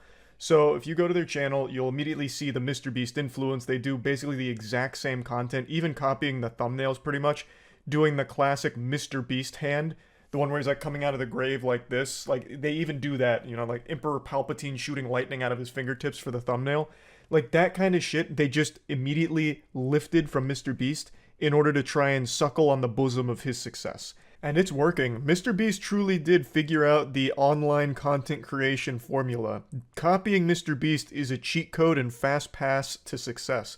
They've got massive engagement as well, for fundamentally just being a carbon copy of whatever Mr. Beast is doing. It reminds me of that old gag you used to see in cartoons where someone hops up on a photocopier and just keeps like printing up copies of their ass cheeks. That's what this channel did. Anytime Mr. Beast did a video, they did pretty much the exact same video, but since they're not English speaking, they get a different corner of that market that doesn't have the Mr. Beast videos being served to it. So it was a pretty smart business model. It just so happened that they were also extremely stupid douchebags that, for some reason, decided that it would be a good idea to risk the lives of everyone around them for their most recent video, which was spending 50 hours in a rented Lamborghini. Now, I called this a stunt in the beginning because that's what a lot of people are calling it in the media. This isn't a stunt. Like, just being in a car for a long period of time, that's called a fucking road trip. Most people can do that without killing somebody. But these assholes are so unbelievably reckless, dangerous, and dumb that they ended up having a head-on collision with another vehicle that killed a 5-year-old child. And it's entirely their fault because they were speeding around, driving recklessly like they were on the fucking set of Fast and Furious, and the big shtick that they were doing with this challenge was insulting other drivers and taunting them. That was one of the big things. They would taunt other drivers during all of this and filming in the car. So it's pretty clear that they were distracted driving and were being extremely dangerous and careless on the road, which led to this fatal car accident. Now, this is the driver of the vehicle who was behind the wheel during the crash, but he was not the only one in the car. The rest of the crew was also present as well, and it seems like they were filming all of this garbage, which eventually led to this crash. So he was the one driving, but there is a video from one of the other members here right before they got into the Lamborghini for this challenge. Ah, raga, sta macchina va più veloce di Saetta McQueen. Che cos'è una Lamborghini e c'è vinco la Piston Cup? Andiamoci sopra, Jessica! Ma questo con la smart che sta facendo? Ah, bello, la macchina tua costa 300 euro usata al Conad, la mia costa 1 miliardo, vale quanto Amazon. I found this clip in Scott Schaefer's video, but I couldn't find the original upload of it anymore. So you can clearly see the attitude of what the video was supposed to convey. Just shitting on all of the other cars in the road because they're in an expensive luxury car for 50 hours. That was the whole video premise. Wow, what a banger. I too remember the classic Mr. Beast video where he went around calling everyone poor and making fun of them and spitting on them from the comfort of his luxury vehicle.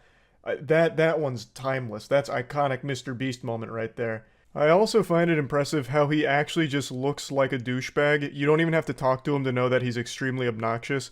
I went to look at a bit of their other content because I couldn't imagine he actually just sounds like this normally, because his voice sounds like 15 chain smokers all did a fusion dance together and then inhaled helium. Turns out that's exactly how he sounds. In his little Mr. Beast copycat group, he's just the one that is always screaming and making goofy faces and goofy voices. What a fucking loser. Now, according to authorities, what happened is the Borderline crew went to overtake a car at high speeds and then had the head-on collision with this vehicle that had a mother and her children in it, which unfortunately led to the loss of the life of the 5-year-old boy. The Italian Prime Minister came out and said that they will be losing their license for life during this investigation, and then said, if you're a repeat offender and take a person's life because you are a jerk behind the wheel, you don't see your license for the rest of your life. It's not like I suspend it for a few months. Meanwhile, other Italian lawmakers say the 5 YouTubers involved should also immediately have their social media account access taken away. And that's a picture of the mother and the 2 children. Now, I don't know if it's just a cultural thing, but I feel like the word jerk here is not nearly a strong enough word to describe this evil group of douchebags. Maybe jerk is like a really strong word in Italian culture, I don't know, but I feel like jerk doesn't really quite capture just how awful these people are here. This is a ridiculously dangerous thing to do, fucking driving recklessly while taunting drivers and filming everything inside of the car. Distracted driving, like what the fuck? Like, that's not the behavior of a jerk. A jerk is someone that, like, double dips in the salsa at a Super Bowl party. This is an absolutely reckless danger menace to society. Like, this is a piece of shit. This whole group, they're pieces of shit. Now, they did post this video yesterday, which is just a still image, letting everyone know that the Borderline, you know, the band's breaking up here, basically, after this tragedy. And that's kind of where that's at the moment. It's still all under investigation as of right now. But man, it is fucking horrific. Taking the life of a 5-year-old boy because you were so clout hungry that you came up with this dumb challenge, which is a stupid challenge, by the way, of just staying in a car for 50 hours. That's really boring. But then not only that, you took a boring challenge and then made it dangerous by driving like an absolute asshole and putting everyone's life at risk on the road. And unfortunately, it did take a life. So it's just, the whole thing is terrible. Now, the next thing I want to talk about here isn't necessarily pertaining to the story itself, but just more so the group as a whole, the Mr. Beast copycats. I just find it so interesting how different times are, where the dream job for a lot of people growing up, a lot of young people, is to be an internet content creator. And this desire for social media attention is worth dying over or killing over. Like, this isn't the first time something like this has happened. Unfortunately, it won't be the last either. Because as people get more and more hungry for these internet points, they get more and more extreme with the shit that they do and film to try and get the attention.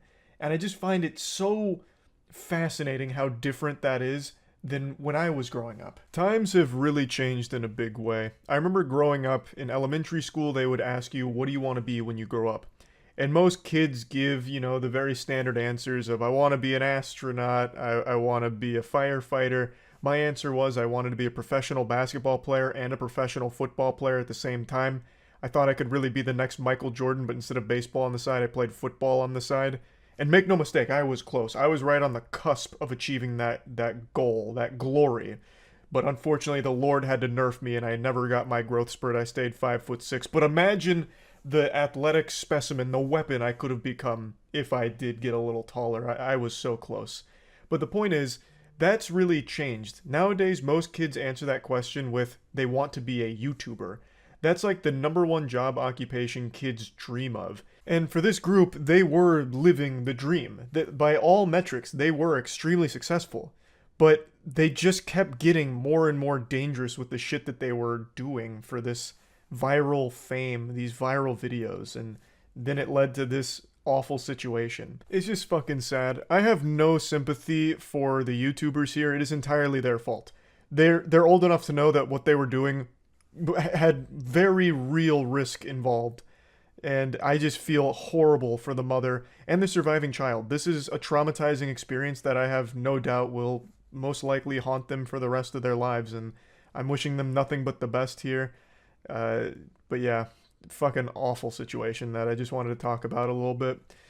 That's really about it. Hey there, are you having a good day? Well, fuck you, because everyone on this subreddit isn't, And you know why they're not having a good day? Because they read or saw something that had a dog in it. Today I'd like to cosplay as those hands that drag you down to hell, but I'd like to drag you to a place that's even more joyless than hell. It's a subreddit dedicated to this crazy hate of dogs. Just the fact that dogs exist bother these people to their very core and ruin their day. God forbid if they see like a Facebook post with a dog in it, or if they hear a dog bark, they go like a fucking full Winter Soldier episode and leave like a 9-paragraph post on this subreddit complaining about it and how dogs should be euthanized out of the world or some shit. It's crazy. I'm not going to say the subreddit's name because I don't want them harassed or anything. Plus, I'd like to preserve it as this nice little specimen for the lunacy to check in on. I don't want it contaminated and polluted, so please, if anyone finds it, don't go out of your way to ruin it. But there's this whole subreddit dedicated for people to go in there and just vent about how much they hate the fact that dogs exist and tell their stories of when they encountered dogs and how they wanted to kill them or stuff like that, or why dogs shouldn't exist, etc.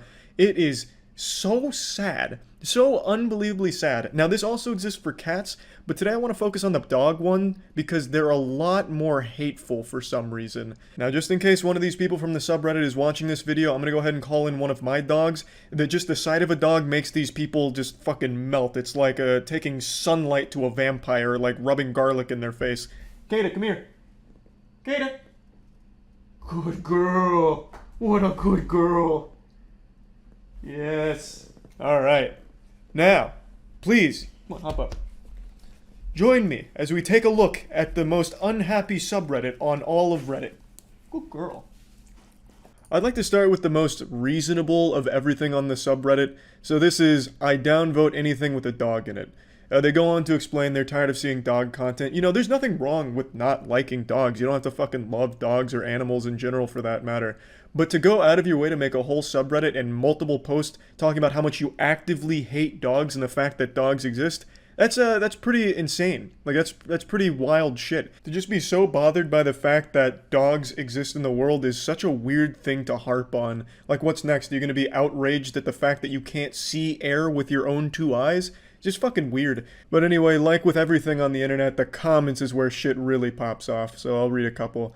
Same. I downvote anything with a dog in it, including memes. I'm on several food Reddits, and at least 3 to 5 times a day I see a picture of someone's food and a dog in the picture, and they mention the doggo.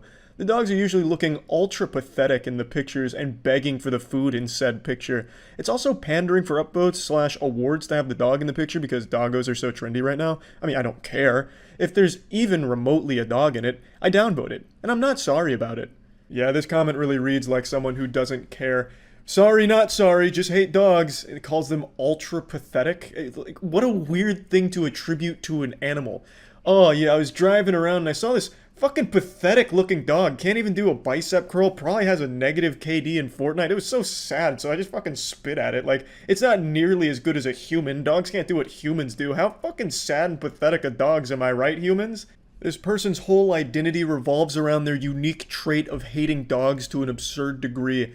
The fact they can't see a dog in a picture with food without getting irrationally angry about it. Like the other commenter said, what if it's just a dog's ear accidentally? And then someone replies, well, if it's a food subreddit, then they shouldn't have a dog so close to their food. Ew. Oh, ew, how yucky, there's a dog in the kitchen. Meanwhile, this guy probably doesn't even wash his hands after taking a shit. Probably doesn't even wipe his own ass either. Like, these are probably the filthiest people on this subreddit, and yet they put all of that on dogs. It's like they're projecting all of their insecurities on dogs. So fucking goofy. Sometime I sort by new, just so I can downvote any dog posts. I hope to catch them before they start trending. That's a great idea. Also, by the way, that is the same person who said dogs shouldn't be anywhere around food, like in the same fucking city as food. Now that's just asshole behavior, like Jesus, let people have their fun. Someone says, you know what, that's a little too far. But luckily they have a reasonable response, very level-headed. You want to know what is asshole behavior? Having a big dog in an apartment, letting a dog bark all day while you are at work, thinking a dog's life is more valuable than a human's. Okay, calm down here, big shot. Where did you get any of that from the post, which just says I downvote dog posts? Where did all that come from? This is like an onion where you have to peel apart the layers to really figure this shit out. It's so unrelated, you know? It's like getting in an argument with me, or like, Charlie, you're really bad at basketball, and then I turn around and be like, you know what's really bad? The fact that my dad doesn't think I'm successful and laughs at me because I'm short. Like, where's that coming from, Charlie? That's not what we were talking about. In this post, this person was just saying this is kind of asshole behavior to be doing what you're doing, downvoting new posts just because you don't like dogs. And then they turn around and go off on a completely unrelated tangent about valuing dogs' lives more than humans. I do too, referring to downvoting dog posts. Lately there have been a Louis Vuitton ad with an ugly-ass dog in a handbag. I couldn't be more disgusted. Why are luxury brands associating themselves with one of the filthiest animals in the world? That's a pretty big leap, calling dogs the filthiest animals in the world. There's animals that literally live in shit. And humans aren't that clean either. In fact, I would argue humans are dirtier than most animals. Like, you can catch all kinds of diseases from other humans that you can't from animals. I mean, like, you could definitely make the argument humans are actually far grosser. The guy who commented this is probably 15 days without a shower by now. There's plenty of arguments that you could make that make dogs not the filthiest animal in the world. In fact, I don't think at any point you could even make the argument they are. Like, this is just a really delusional post. Making my boyfriend and his dog move out. So this is a lot to digest here. Chapter 1 is spent introducing the characters and setting the scene. This lady has just closed on her dream home and her boyfriend is moving in and he has a dog. Chapter 2, we're introduced to the main villain of this anime arc, who also happens to be the protagonist. So this is her talking about the dog. But I hate him, he smells, he's neurotic, he's super weird about nail trim, so I'm constantly hearing the tap, tap, tap, tap of dog claws on my floor. I just hate it. Because of his claws, the Trex deck I have currently is totally scratched to all hell. Thankfully, the buyer has a dog, so she didn't mind, and it didn't cost me anything. He's made pee rings all over the lawn, and I don't feel like I can walk barefoot out there anymore. My house smells like dog despite weekly baths, and he's of course scared of water, so bath time is mostly a war we must wage. I finally told my boyfriend today I don't think I can do it. I don't think I can live with a dog, especially in my new house. This lady is about to throw away a relationship because she just doesn't like dogs. I knew I didn't want to, but it felt very good to say it. It sucks because my boyfriend said he won't let the dog go. That's fine. I'll live in a $500,000 home by myself, and he can rent an effing apartment. That means fucking apartment. She's venting. She's getting very angry, She's making a stand. Fuck dogs, and he can live on the goddamn street and get pissed on by homeless people with his dog. I don't care. I'm better alone. I don't know about the status of our relationship. I'm going to tell you it's probably over. He probably saw this psycho side of you. It's honestly been rocky for a bit, but I think it's mostly due to his dog being a constant source of friction. I'm not scared of being single though, so if that ends up being the best for me, I'll do it. I'm just glad I found this sub because sometimes it feels so isolating not liking dogs. Thanks for reading, felt good to write it out. Well, this basket of sunshine here seems pretty rational. There's not liking dogs, and then there's this, throwing away your entire relationship and future plans because of not liking a dog. That's very different. You see, in a relationship, I don't know how many you've been in or if you even know how they work, but not both people are the same person, so they're going to have different likes and dislikes. That's totally normal and natural. There's compromises that you two make together with communication instead of some kind of crazy ultimatum outrage where it was either me or the dog. Get the fuck out of here because I hate dogs. That dog's claws tap on the floor and it makes me fucking mad. Get the fuck out of here. Like, that's a different level. That's not disliking dogs, that's you being crazy. That's you having an irrational hatred of an animal. I can finally shout it from the rooftops. I am finally dog free! After 4 years of piss, shit, dirt, filth, grime, dog hair, foul odor, fights with my spouse. Probably not the dog's fault, you're probably just a really shitty significant other if I had to guess, especially with this kind of weird post. Annoyance, rage, resentment, hate, disgust. And holding my tongue more than I ever thought humanly possible, I can finally announce my family and I are dog free! Fuck that piece of shit. I am so done with her. She's gone and she's never coming back. I've been singing and dancing all day. I've already started cleaning and scrubbing her from my life. It's a long process to clean every last piece of shit that has her filth on it, but I started already, and it's so therapeutic. Tomorrow, I'm going to bleach the whole balcony. I'm so excited. I'm going to vacuum the house about 10 times and then steam clean it another 2 to 3 times. I'm running the pet dishes through the dishwasher 2 to 3 times. We still have a cat that uses the pet dishes. I've already thrown her kennel out to the dumpster. I just want to scrub every last memory of this shit beast out of my life, and it feels so good to do it. She has caused me nothing but grief every day for the last 4 years. I hate her. I hate her so much. I'm so fucking done with her. She's gone. She's gone. She's gone. I guarantee this person's significant other also made a Reddit post this day saying, I can finally shout it from the rooftops. I am finally free from my crazy fucking significant other, this wacko, this maniac. What a post. And I like that they also admit they still have a cat. Cats literally have a litter box inside of your house full of shit and piss and filth.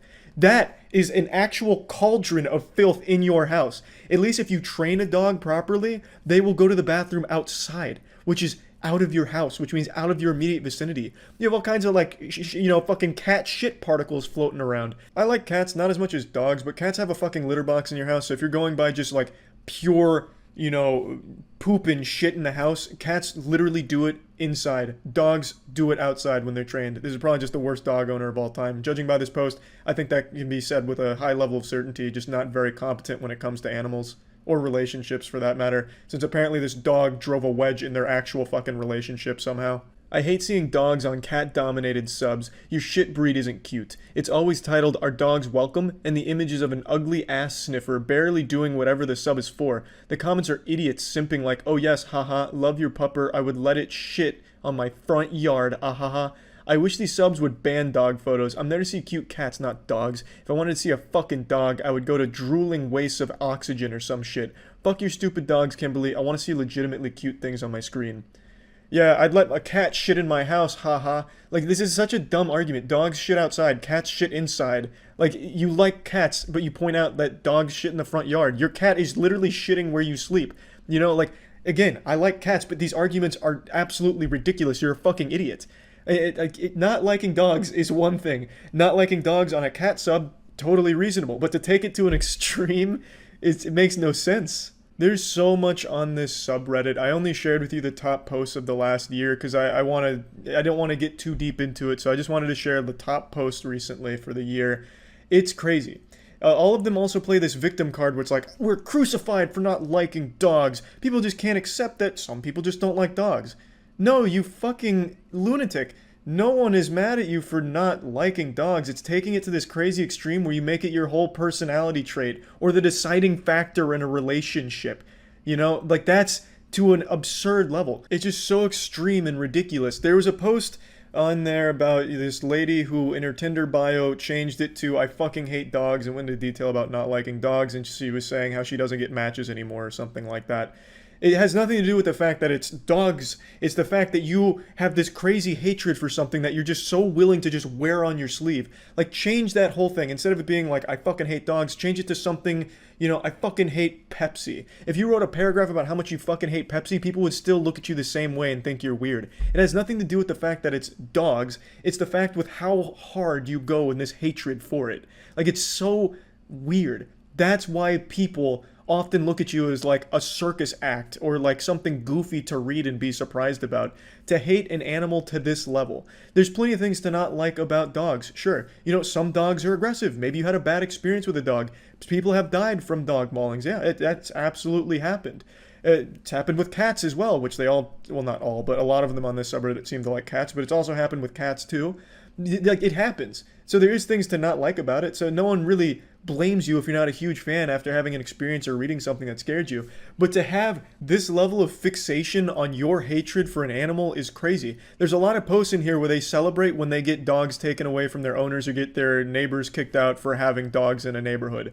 There's a lot of posts about that. Now, some of them actually were pretty decent. Like, there were owners of a dog that weren't treating the dog well, and they got the dog separated from the owner, so maybe the dog can find a better home. Those are fine. But then there's other posts cheering them on, like, my neighbor's dog barks a lot, so I called the police on him, hoping that the dog would get shot by the police. Like, that's the craziness that people look at you and raise an eyebrow at. It's not the fact that you're not a huge fan of dogs. It's to have everything about you be hating dogs is weird. And that's why people find you to be this interesting specimen to read about on Reddit.